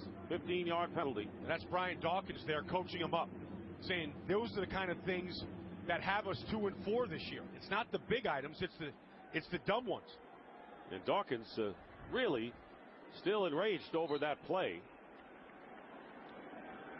Dawkins has been a lot more vocal not playing than when he does play, because he always let his playing do the talking for him. And when they score, he's the biggest cheerleader on the sideline. 1st down, and McNabb on a play action dumps it off to Westbrook. Westbrook turning on the Jets. 1st down and into Viking territory. What a move. Westbrook stutter stepping his way to 25 yards, and a big play to start the Eagles offense in the 3rd quarter. Nice play action design here. Watch Westbrook. He's going to come over like he's chipping. Little bootleg action here, and then he's going to slip out here for the screen. So it took a little while for this play to develop. Westbrook gets out there. Now he picks up. Here's Harriman's right there with a good block on Lieber. And then nice job by Baskett and L.J. Smith leading the convoy down the sidelines. So the Eagles on the Vikings 35. And this is a crucial defensive sequence for Minnesota with a 7-point lead. And Westbrook slices off the left side and is tackled by Henderson after a gain and a penalty flag down at the 25. So Westbrook was clamoring for a face mask there at the end of the play. Don't know if he got the call or not. Personal foul, face mask. 56, defense. Half the distance to the goal, automatic first down. Look at that. Look at Westbrook. You can stiff arm on the face mask, and that's okay. But the defender can't grab the face mask. Seems like that should be an offsetting type call, but good stiff arm, violent yardage there by Westbrook. See, it's a tick for attack right there. But you can see that Henderson here has a grab on Westbrook's face mask, whereas Westbrook is just jamming that right palm right into the chin of Henderson. Westbrook with more yards as a receiver than as a rusher at this point.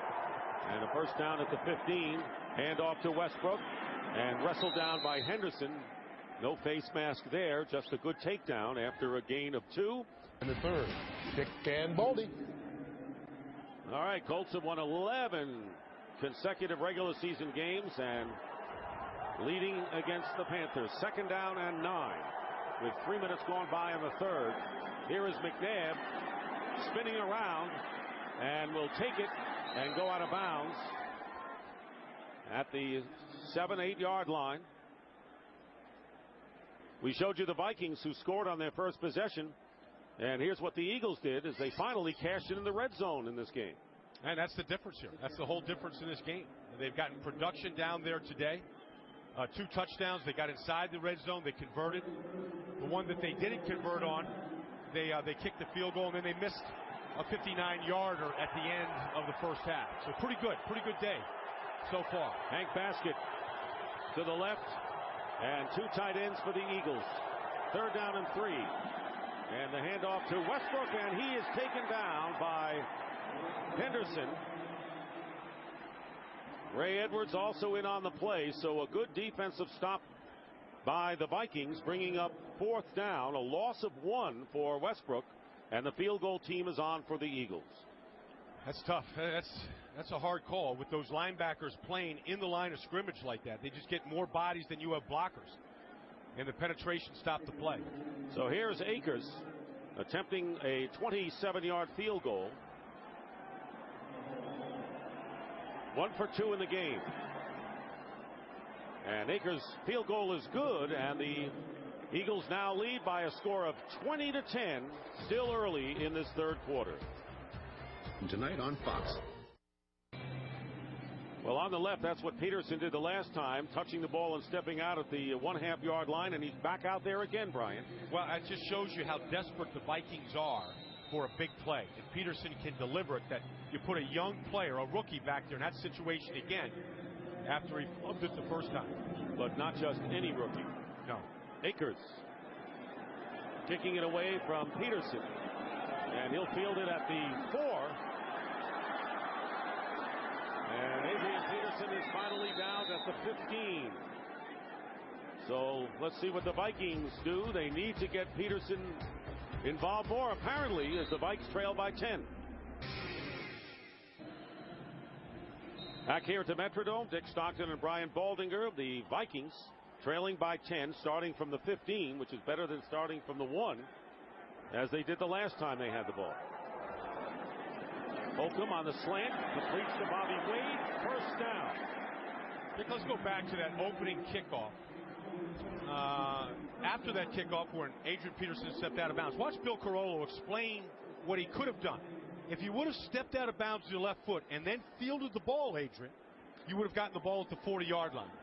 So it's a trick that all coaches should tell them, but the fact that the referees I think it's great.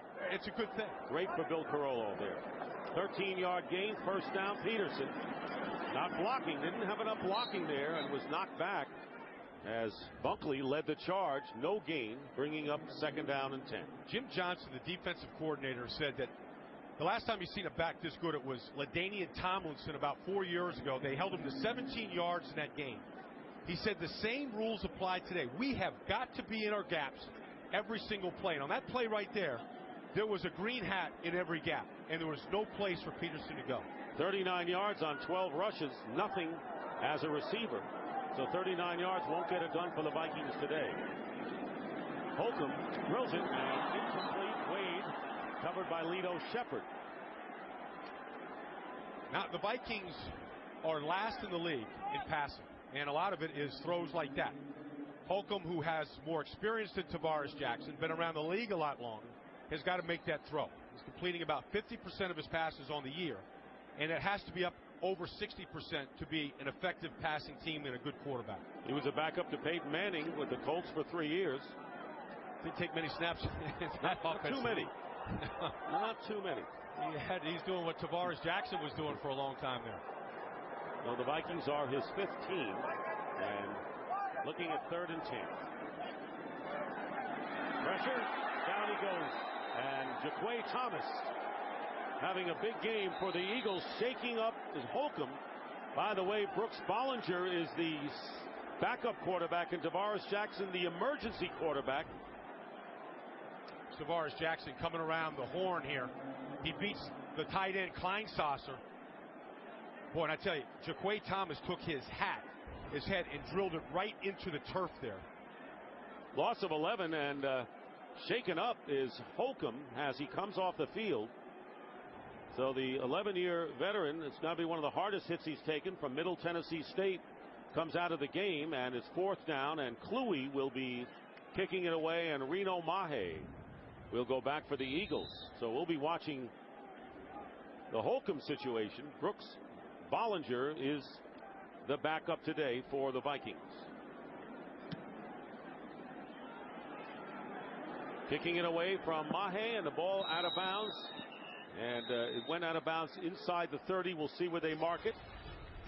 So pressure on Holcomb. On Fox. 20-10, the Eagles lead. The concern for Kelly Holcomb, and right in front of him, Brooks Bollinger going through the paces in case he's needed. So the Eagles will start on the 30. 2 tight end formation. Westbrook with the carry, and Westbrook gets about 7 yards before Kevin Williams takes him down. I like the way Westbrook just bounces up off the ground. This is why Kelly Holcomb is getting the attention he is. From this angle, watch Holcomb's head get driven to the ground here. Hat first, bam. That neck is like being in a car accident right there. Second sack for the Eagles. To protect that. 2nd down and 3. Darren Sharper coming up toward the line. And McNabb's pass caught by Reggie Brown, and that'll be a 1st down. This could be the season's high for Brown. That's his 7th catch for 90 yards as we check down with Dawn Mitchell. You saw that they were working at Kelly Holcomb on the sidelines here. They say he has a neck injury. He is questionable to return. They were checking to see other parts behind his neck and his shoulder, but right now a neck injury, and Brooks Bollinger looks to be in next, guys. All right, Dawn, and there you see the injury update. Questionable to his return. Questionable. Look at him. You're going to put a guy that looks like that back out there in the field? Not a bad-looking guy, but I mean, he's really been shaken up. He looks like a good old country boy to me, but he doesn't look like he's ready to go in there and lead the team on a comeback victory. 1st and 10 at the 42, the slant, and it's incomplete as Winfield with a good hit on Reggie Brown. So this does not look promising for Kelly Holcomb, who started today for Tavares Jackson, who's out with the index finger injury to his right hand, and Brooks Bollinger preparing to come on. It's not a good quarterback situation for the Vikings. Tavares Jackson with an avulsion to the index finger on his throwing hand. An 11-year veteran in Kelly Holcomb on the sideline with a neck problem. and Brooks Bollinger as your next option. And the pass intended for Curtis downfield. Looked like he stopped his route. It'll be 3rd down and 10.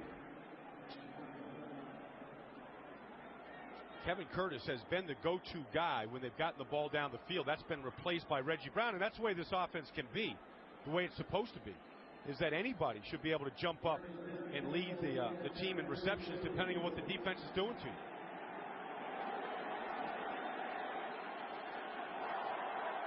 The scene at the Vikings sideline, and it'll be 3rd down and 10. Eagles on their 42, leading by 10. Pressure on McNabb and sacked inside the 35. Ben Lieber leading the charge.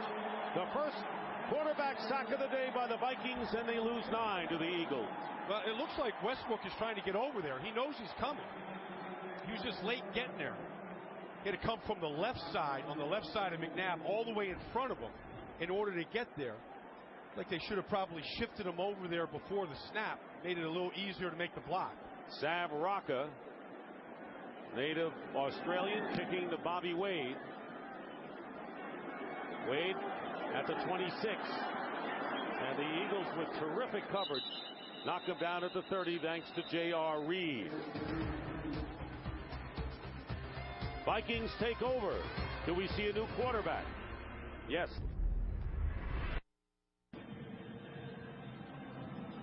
And we're back here at the Metrodome. Brooks Bollinger is in at quarterback. He has seen action in one game, and that was in the overtime period against Detroit. He completed 3 of 4 when Tavares Jackson got hurt. Came to the Vikings in a trade with the Jets in August of '06. And here he is. Well, the Eagles didn't know who they were preparing for today, Tavares Jackson or Kelly Holcomb. And here, with 7:23 in the 3rd quarter, they're getting Brooks Bollinger. So who can figure?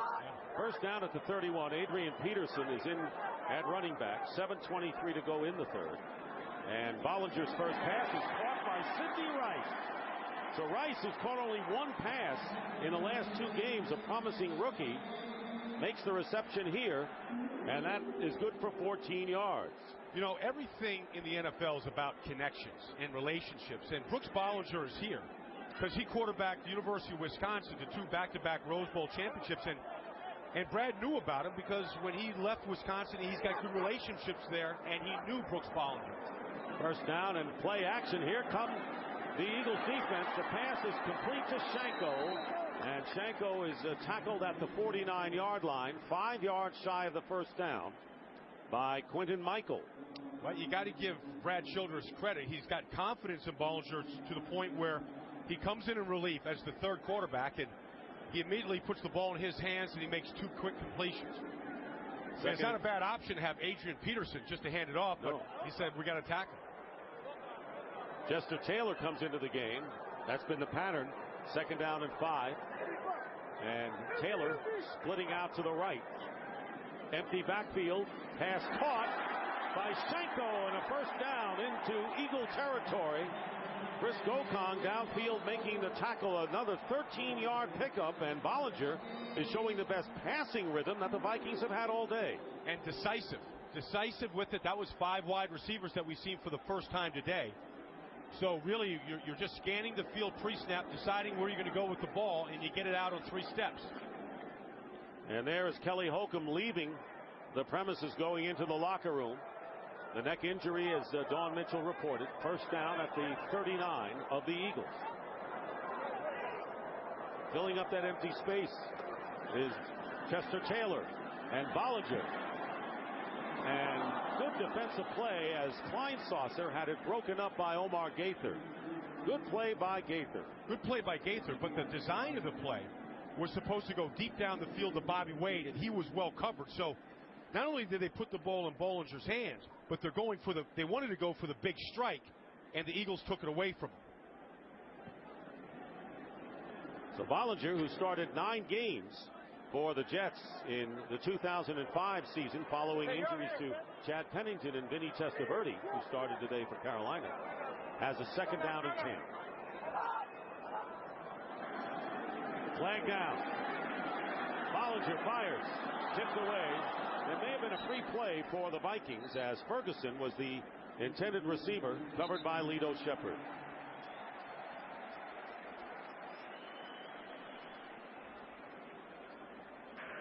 Offside, defense.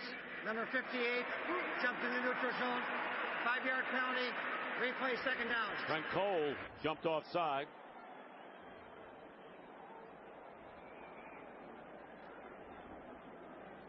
"16 opening day backup quarterbacks have started a game this season. 18 over the entire 2006 season. So We saw that on Monday night when Quinn Gray came in for Jacksonville. You better have quality at that position. hand off to Adrian Peterson. Peterson getting inside the 30 has a first down for the Vikings. So Bollinger has added some spark, and Peterson gets 7 yards as the Vikings trailing by 10. Threatened here with 5 minutes left in the third. Well, Bollinger is one of those guys that is smart, can read a defense, doesn't have the strongest arm, got a good presence about him, and certainly came here when Brad Childress got the job, so he's been in the system, knows what's expected of him right now, and they've loosened him up with the pass a little bit. First down on the 27, and here's Peterson breaking one. That was a pretty good run, even though he only got about 3 out of it, as Gaither missed the tackle. And he's down at the 25. This is a great play here by Sheldon Brown coming up to force this play. Talk about it. Sheldon Brown right there. He's there to finish that, just to turn it. He didn't make the play, but he turned it back in so that Broderick Bunkley, coming from the defensive tackle position, was able to do it. This guy can stop and start with the best of them, but that's just good team defense corralling. 2nd and 8. Peterson again, leaping and getting the first down. What a run that was.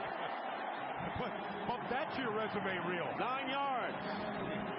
I think the guy wants the ball. I mean, this is like he just put the cape on. This is Superman-like. We see this. Why not? I mean, if you can't run through him, why not just jump over him? That might get played a few times tonight in the highlights. As we watch the NFL action. Wow. 58 yards on 15 carries. And Peterson's first down, giving the Vikings the ball on the 17.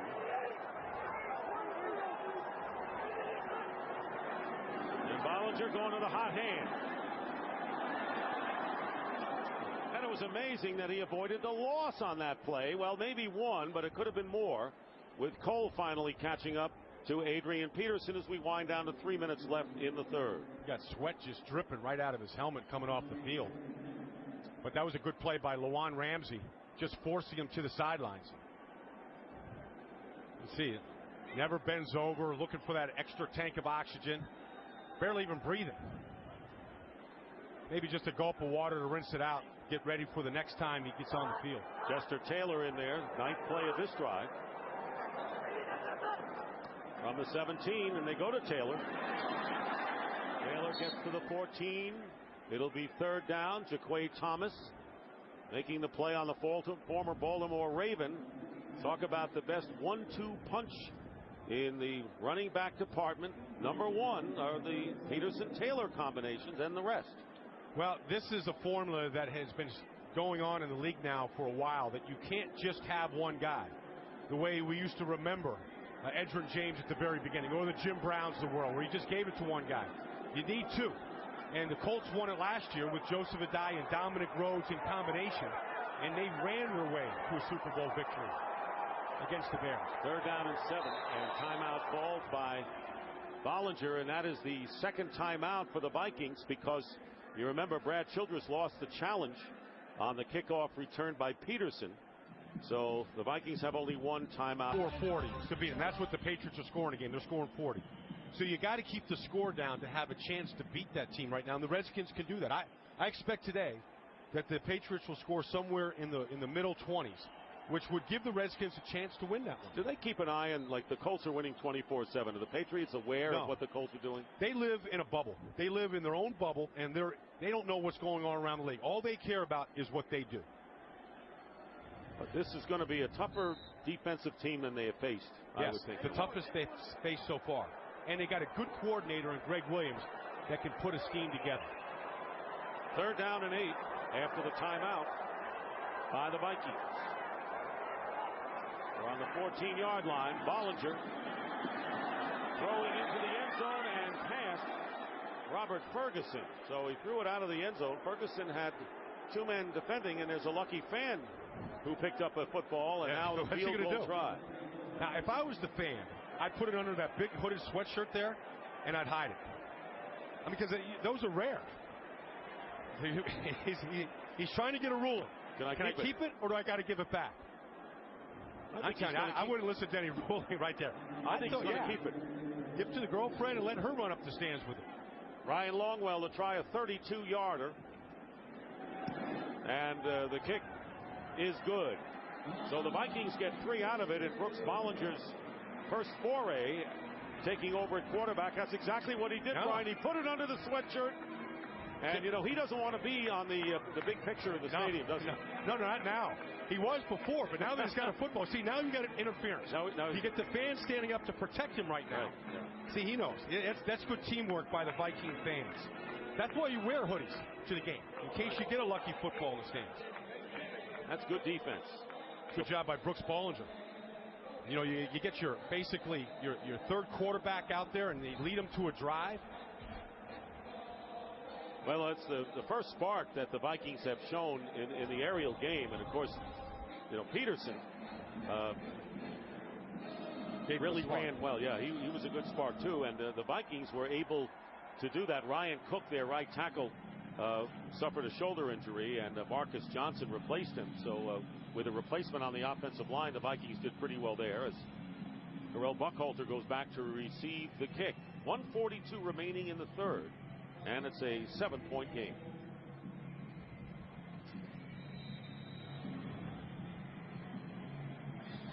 Longwell with 2 field goals on the day. Buckhalter returning from the 4. And the Vikings are there as he gets to the 20, and that's all. Eric Frampton on the tackles. Flag is down, and a 17-yard return by Buckhalter. Looks like it's going to be against Philadelphia.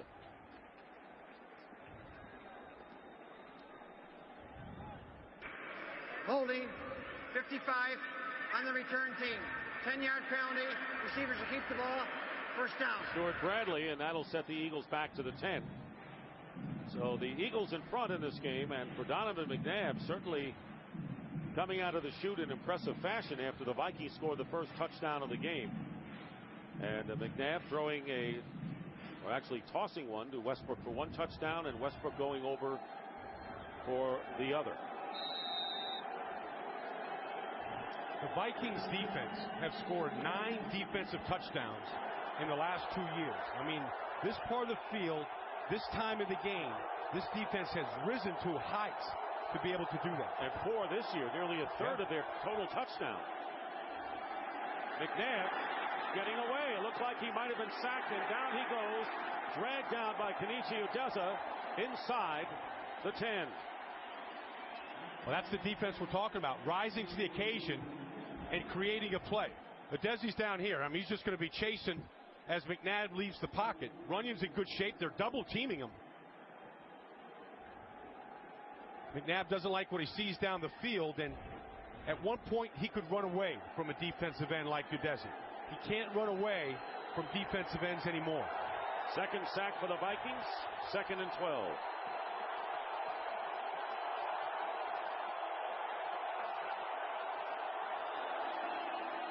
Handoff Westbrook. And a great stop made from behind by Kevin Williams. 4 touchdowns this season by this defensive unit. Kevin Williams with 1. Antoine Winfield, Ray Edwards off of a fumble, and then last week Winfield knocked the ball loose. Ben Lieber picked it up. He lateraled to Cedric Griffin, does a little Deion Sanders dance into the end zone. They had a chance to beat the Cowboys in Dallas last week. They were up at the half. And the crowd is like they should be right now. They should be cranked up after the performance so far here. 3rd and 11. Back on the 2, and the pass caught by Buckhalter, and he dives for the first down. Great alert play as McNabb had enough time, and Buckhalter ducked under for the first down, getting 12. It's a great play by McNabb, just being able to get this ball off. You see Buckhalter here is just on what you call a check down. And that first down, and if the Eagles win, they'll talk about that play as being one of the keys. That's the end of the 3rd with the score. The Eagles 20 and the Vikings 13. And Fox NFL Sunday will continue after a word from your local Fox station. And we begin the 4th quarter here at the Metrodome in Minneapolis. Dick Stockton along with Brian Baldinger, Dawn Mitchell down on the field, and the Eagles with a 7-point lead over Minnesota, just getting a huge first down. Instead of a punt from the end zone, they have a first down at the 21, leading by 7.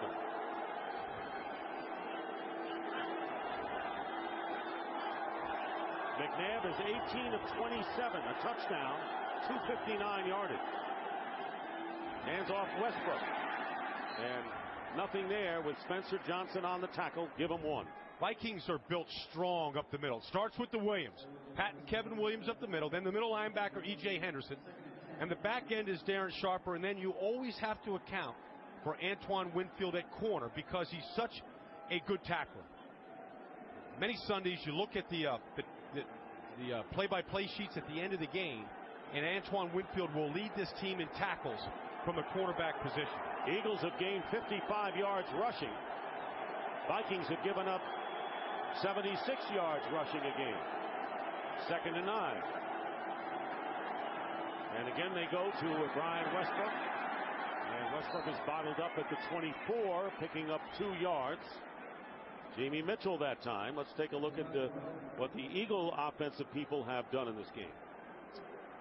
I imagine McNabb has been strong today, completing 2/3 of his passes. Got the touchdown in the red zone, the shovel pass to that man Westbrook.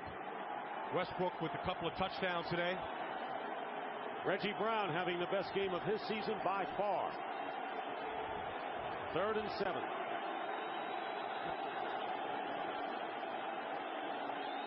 Tight formation.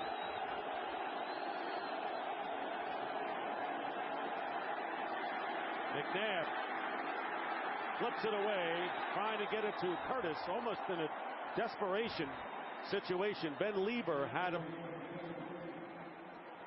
from behind, and it's 4th down. Well, the Viking linebackers play up in the line of scrimmage. Kevin Williams is on the nose. They run a little stunt there. Sean Andrews passes on Kevin Williams. Some good hand fighting right there. Sean Andrews and Kevin Williams, both from the state of Arkansas.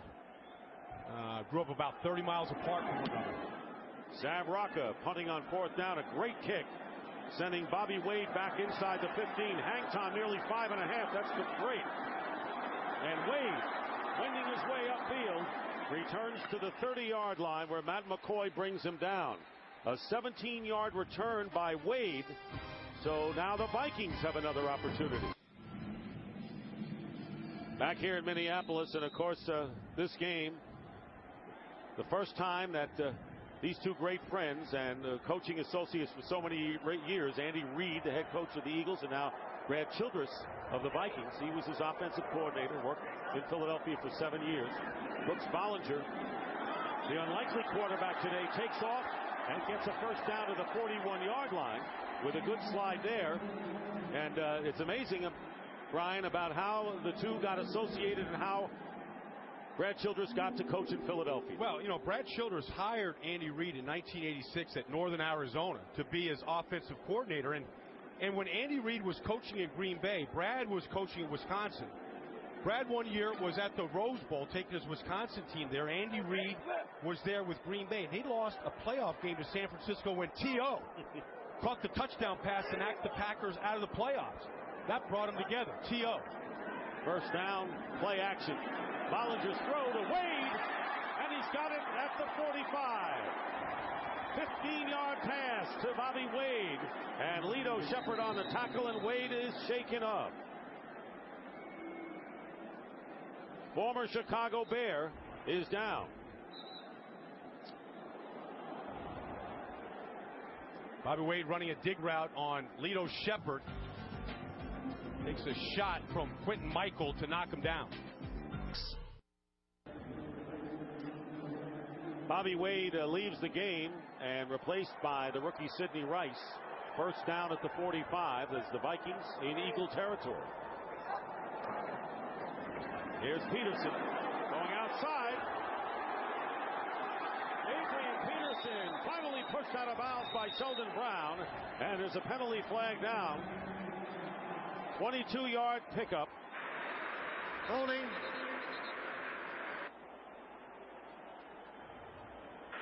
Holding. 81. Offense. 10-yard penalty.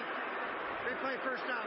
Asante Shanko with a hold erases that beautiful run by Peterson.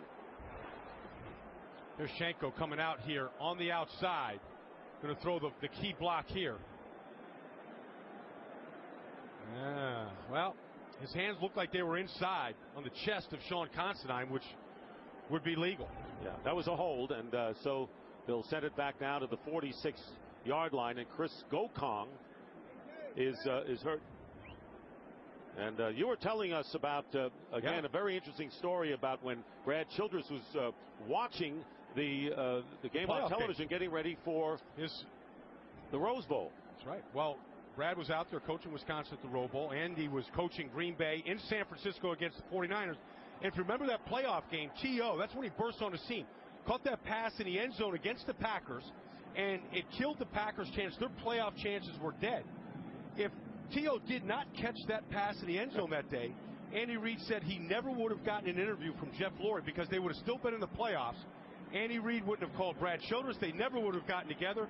Andy Reid may never have been the coach of the Eagles, and all because of T.O. It's the 6 degrees. And whoever knew that T.O. would figure in their relationship long before he did, when he became a wide receiver with the Eagles. Absolutely. I mean, it goes all the way back from the genesis, from the start. And then when Andy got the job, his first guy that they drafted, of course, was Donovan McNabb. And Brad Childress drove from New York City, where Donovan McNabb was for the draft, put a playbook in his hand in the limo, and had him studying the playbook on the way home. Bobby Wade is back in there. Stuart Bradley has gone in replacing Gokong. First down at 19. And trying to get some of it back. And the pass is caught by Shanko. So Shanko gets a good chunk of it back after being called for the hold. He gets 12 yards back to the 42 of the Eagles. Brooks Bollinger looks comfortable back there right now. I mean, he really looks like, he's taking his time. They're protecting him well. He's getting the ball out of his hands quickly. And he's been decisive. Bollinger is 5 for 7 for 57 yards. And it'll be second down and 7. But no question, Brian, he has delivered a big spark when Kelly Holcomb went out. Here is Adrian Peterson. Here's Peterson, one man to beat. And holding on for dear life, Quentin Michael makes a touchdown-saving tackle at the 25. This guy does everything fast. This is about as quick a read and cut as you can make here. One step in. Now that hole did open up.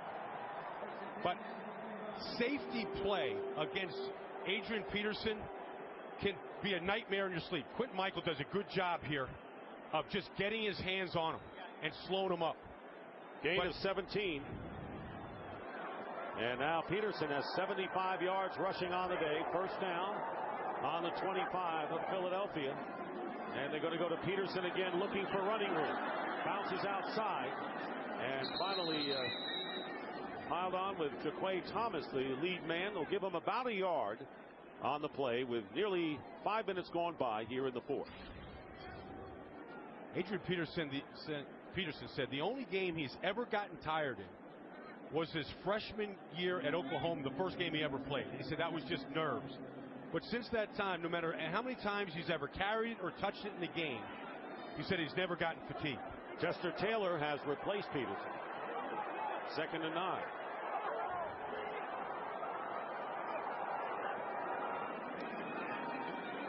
Pressure on Bollinger and going deep and throwing it away. And that was a smart play by Bollinger, who is under siege from the Eagles defense. No new report, by the way, on Kelly Holcomb, who suffered a neck injury and had to leave the game. on this play by Thomas. Just the irony of all ironies is the Eagles were trying to figure out who to prepare for, whether it was going to be Kelly Holcomb, a teammate of theirs throughout the offseason and preseason, or Tavares Jackson. And instead it's Brooks Bollinger right now that has been moving this team in the second half today. So nothing new on the Holcomb injury. 3rd and 9.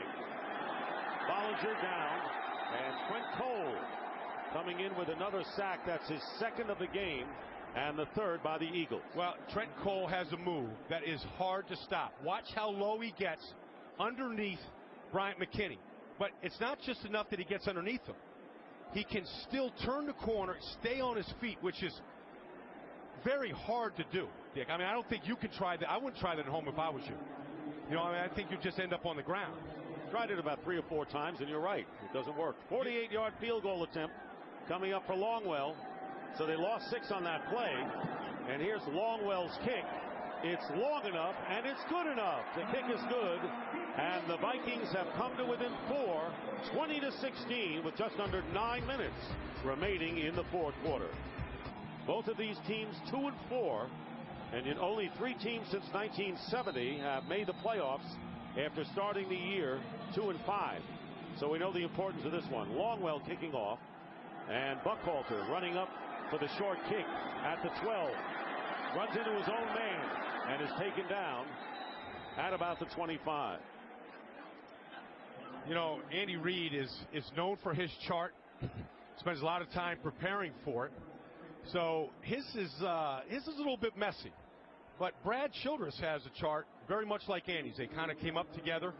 And I was studying these charts during the TV timeout, and I found that there's more runs on Brad Childress' chart than there is on Andy Reid's. You know, just a difference in philosophy about how to win games. If you had Adrian Peterson, you would too have more runs. Have more runs. But of course, Andy Reid does have Brian Westbrook, which isn't a bad guy to hand it off to, except that Westbrook on this play is in the slot with no running backs. But we know Andy likes to throw. 1st and 10 at the 27. This is a big possession of this game. Pass is incomplete. Intended for Matt Schobel. They go off somebody's helmet there.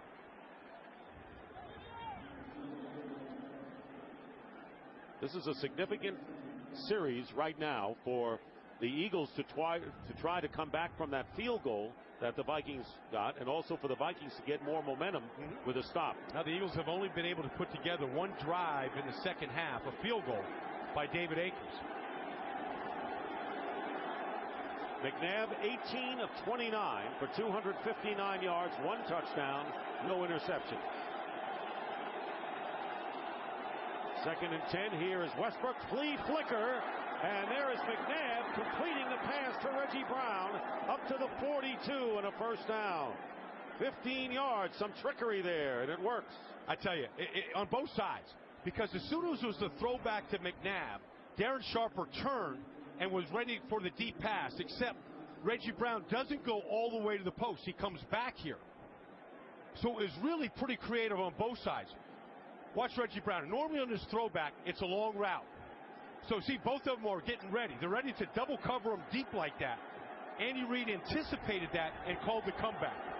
8 catches for 105 yards for Reggie Brown. Breakout day for him this season today. And the pass swung out to Thomas Tepay. And Tepay going out of bounds at the 45. A pickup of 2. See, now Darren Sharper has been just lurking back at free safety all day. Hasn't really made a big play. But he lives for the big plays. He's one of those cat burglars.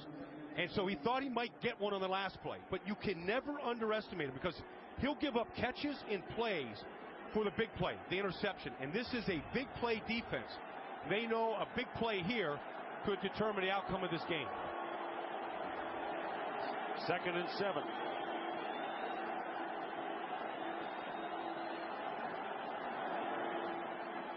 McNabb going to Curtis.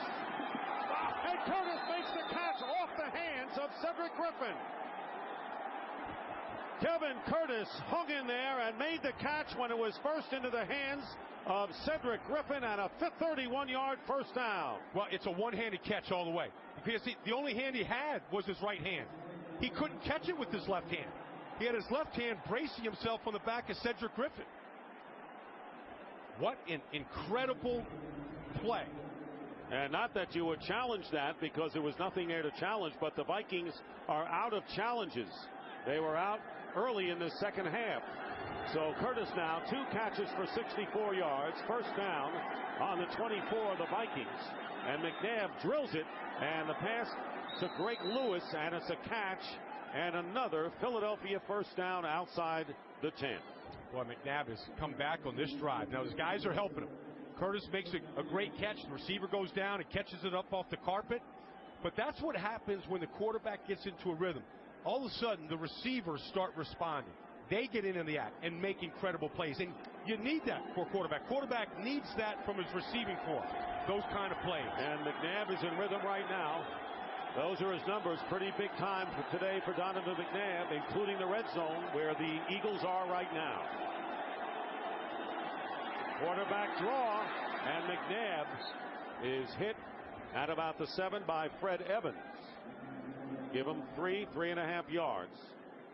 I think this is the first time this year that any broadcast team has done a game and not talked about Donovan coming back from an injury. Because I think it's passé. It's over. He's the quarterback. There's no, covering for him or anything like that. I mean, he just called a quarterback draw. I mean, Andy Reid thinks he's back from it. That's why he called that play. He can go get him 5 yards down inside the red zone when they need it. Second down and 6. The Eagles can get a first down if they get it inside the 2.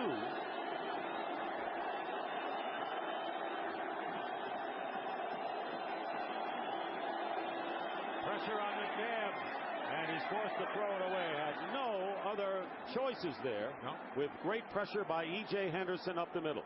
That's just smart. I mean, sometimes you just have to throw it away. And that's what you do. You don't put it up for grabs. There's no time to set your feet here. Just a good blitz by Henderson right in the A gap. See, when a quarterback is in shotgun, the guard, like Sean Andrews there, won't come down and take that away. They'll think in shotgun you can get rid of the ball before the blitz gets there. Now, you remember when Reggie Brown caught the pass on the flea flicker, he kind of limped off the field. He has not been back since. And Greg Lewis came in for him. So it'll be third down.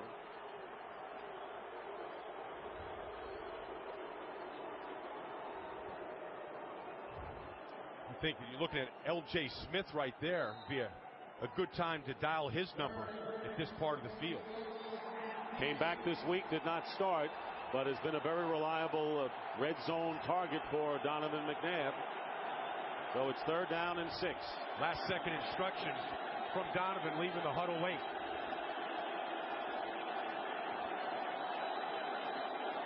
And McNabb's pass, and it's knocked away, incomplete.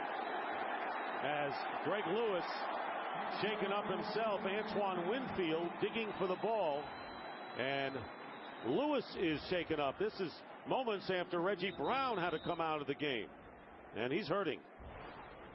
Going to run the inside slant on Antoine Winfield.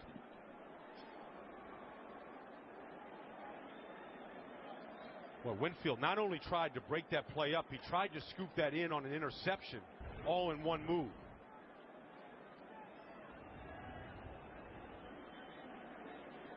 So it'll be fourth down and 6 as the medics tend to Greg Lewis. Ball's on the 8. Surprised that they went after Antoine Winfield on that play. He was playing with inside leverage, trying to take that slant away. Just thought there might be a better option if you're throwing it into the end zone. Coming up next, Redskins at Patriots, the second half of our Fox Sunday doubleheader. Patriots are on pace to break the Vikings' all-time season scoring record that was set here in Randy Moss's rookie year, 1998. A team that went 15-1 but got beat by the Falcons in the playoffs. So the injured receiver, Lewis, there's Reggie Brown, who had come off the field and had not come back.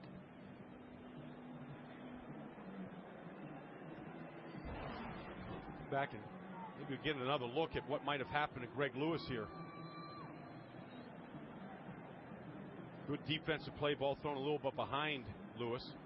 Looks like he took a knee from Sharper. Darren Sharper, yeah. The knee from Sharper.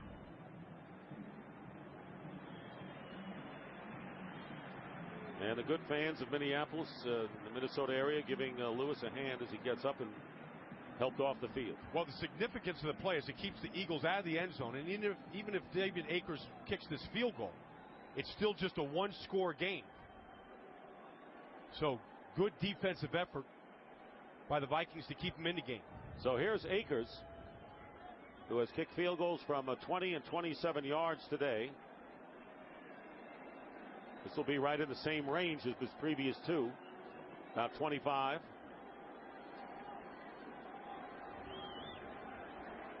Missed a 59-yarder at the end of the first half.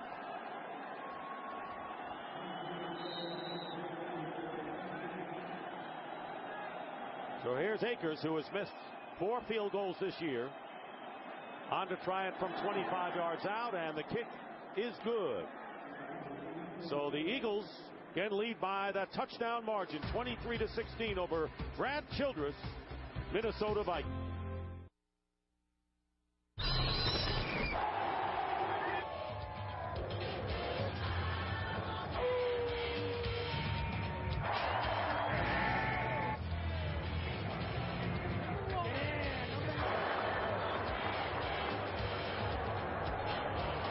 Halloween this week. I don't think anything would scare you, would it, Brian? No, but I think Halloween and football go together. Because some Sundays you can't tell if it's Halloween, just by the way that people get themselves excited for the game. I've never seen an Eagle fan, though, sit that civilly in an audience before like that next to a Viking fan. Give it time. Troy Williamson returning from the 2-yard line as we near 5 minutes remaining in the fourth. And Williamson stopped from behind. The Eagles have had a lot of those tackles from behind to save longer runs, and that time it was Hank Baskett as Brooks Bollinger. And you had a great point. The Eagles came here not knowing whether it was going to be Tavares Jackson or Kelly Holcomb, and it ends up to be Bollinger in the crucial time of this game. You know, and Bollinger is 2-7 as a starter lifetime, but he's never had a chance for a fourth quarter comeback. So I don't believe you ever arrive as a quarterback in this league, either as a backup or a starter, until you can bring your team from behind for a victory. And he gets that opportunity here this afternoon. They're down by 7, the Vikings. Chris Gokong has returned to the strong side linebacker position for the Eagles. Play action from the 29-yard line with plenty of time. Bobby Wade with the catch and out of bounds at the 48-yard line. A gain of 20 to start it off for the Vikings. But I know one guy that likes Brooks Bollinger at quarterback. It's Bobby Wade, because he's been involved in this offense since he came in. He is the team's leading receiver. But no team in the NFL has a receiver that leads the team in receptions with as few as what Bobby Wade came in with today. 4 catches, 53 yards. And a first down at the 48. Receivers to the left. Man in motion. Adrian Peterson gets the handoff.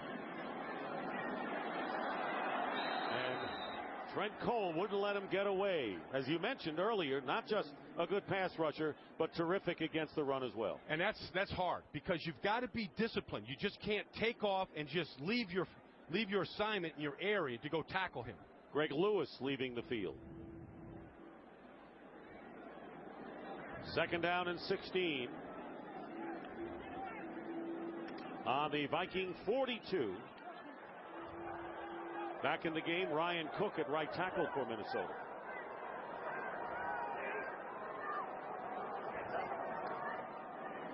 Play action, and no chance. Javon Curse came in almost free, and the 3rd sack for the Eagles, and a big one there, make it the 4th for Philadelphia. 2 things by this Eagle defense today. The defensive ends have showed up, whether it's Cole, whether it's Jaquay Thomas, now Javon Curse. And together, they've done a great job of containing Adrian Peterson this afternoon. I mean, all the credit in the world to this Eagles defense, to Jim Johnson with the job after last week's collapse in the final 2 minutes. 3rd down and 21 for Minnesota.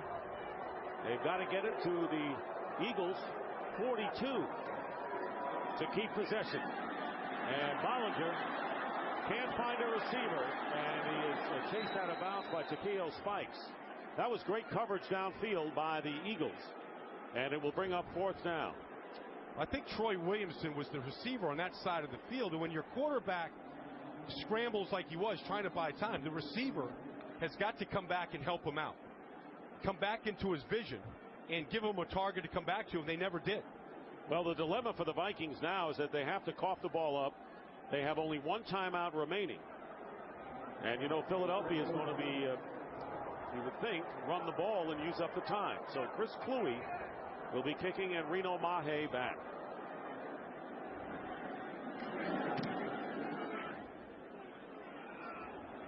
Kicking away from Mahe, and it takes it out at the 5, and it's fumbled into the end zone for a touchback.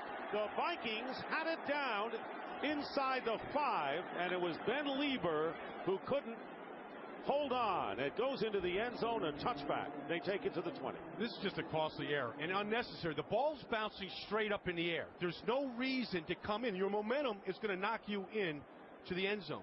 There's no reason to scramble. All you got to do at that point is get your body under control and literally fair catch the ball.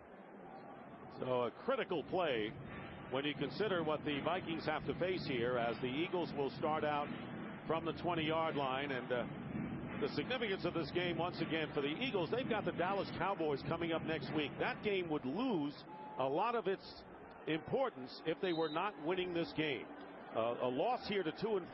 The Dallas game would be just a good game against the divisional foe. They get back in the race with a win if they hold on, and then can really make gains against Dallas. First down at the 20. Reggie Brown back in there at the top.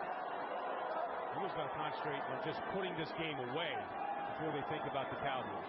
But we can talk about it. They're not thinking about it. And Westbrook is the guy to go for it and get it out to the 25. A gain of 5 as we check in with Dawn Mitchell.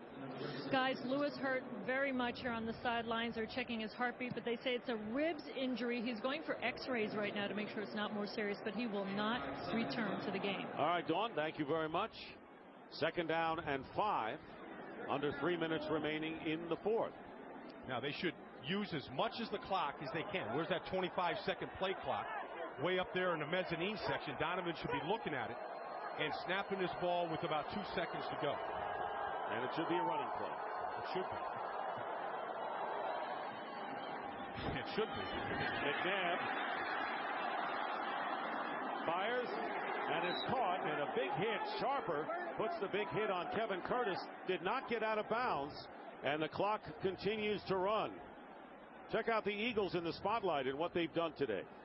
Well, I think the guys really showed up. First of all, McNabb has been huge. In the red zone, he came in completing 38%.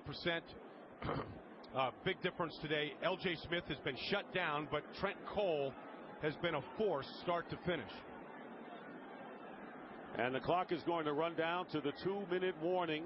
The Eagles have a first down on their 37. Vikings 1 timeout left. Right now looking good for the Eagles. We said that gave the Vikings a spark. They got to 20-13, and then a field goal again by Longwell. It was a 4-point lead before Akers' field goal, and now the Eagles trying to run it out. 2 minutes remaining in the 4th. The Vikings have 1 timeout remaining. It's a first down, and hit behind the line of scrimmage is Brian Westbrook. And a loss on the play, Antoine Winfield losing 4. Watch Pat Williams explode here. Jamal Jackson is looking this way, and Pat Williams comes right behind him. And the Vikings have called their last timeout. It'll be 2nd down and 15. So no more timeouts for the Vikings. And for those of you in the home markets of our late games, in a moment, you will be leaving this game, and we will be switching you to the start of your game. Ball security here on the Eagles' part is imperative. Nobody has forced and recovered more fumbles this year than the Minnesota Vikings. They know that's what their option, their opportunity right here is to knock the ball loose. To a man in that Viking huddle, that's what they're talking about. Strips, knockouts, putting the hat on the ball, and they've got the players to do it. So security for whoever touches it with the Eagles is imperative. Well, the Vikings have done a great job against the run, as the Eagles managed only 60, but 383 yards passing by Donovan McNabb to a variety of receivers. The only touchdown scored by the Vikings was in their opening drive. Second down and 15. The Vikings are out of timeouts. Westbrook.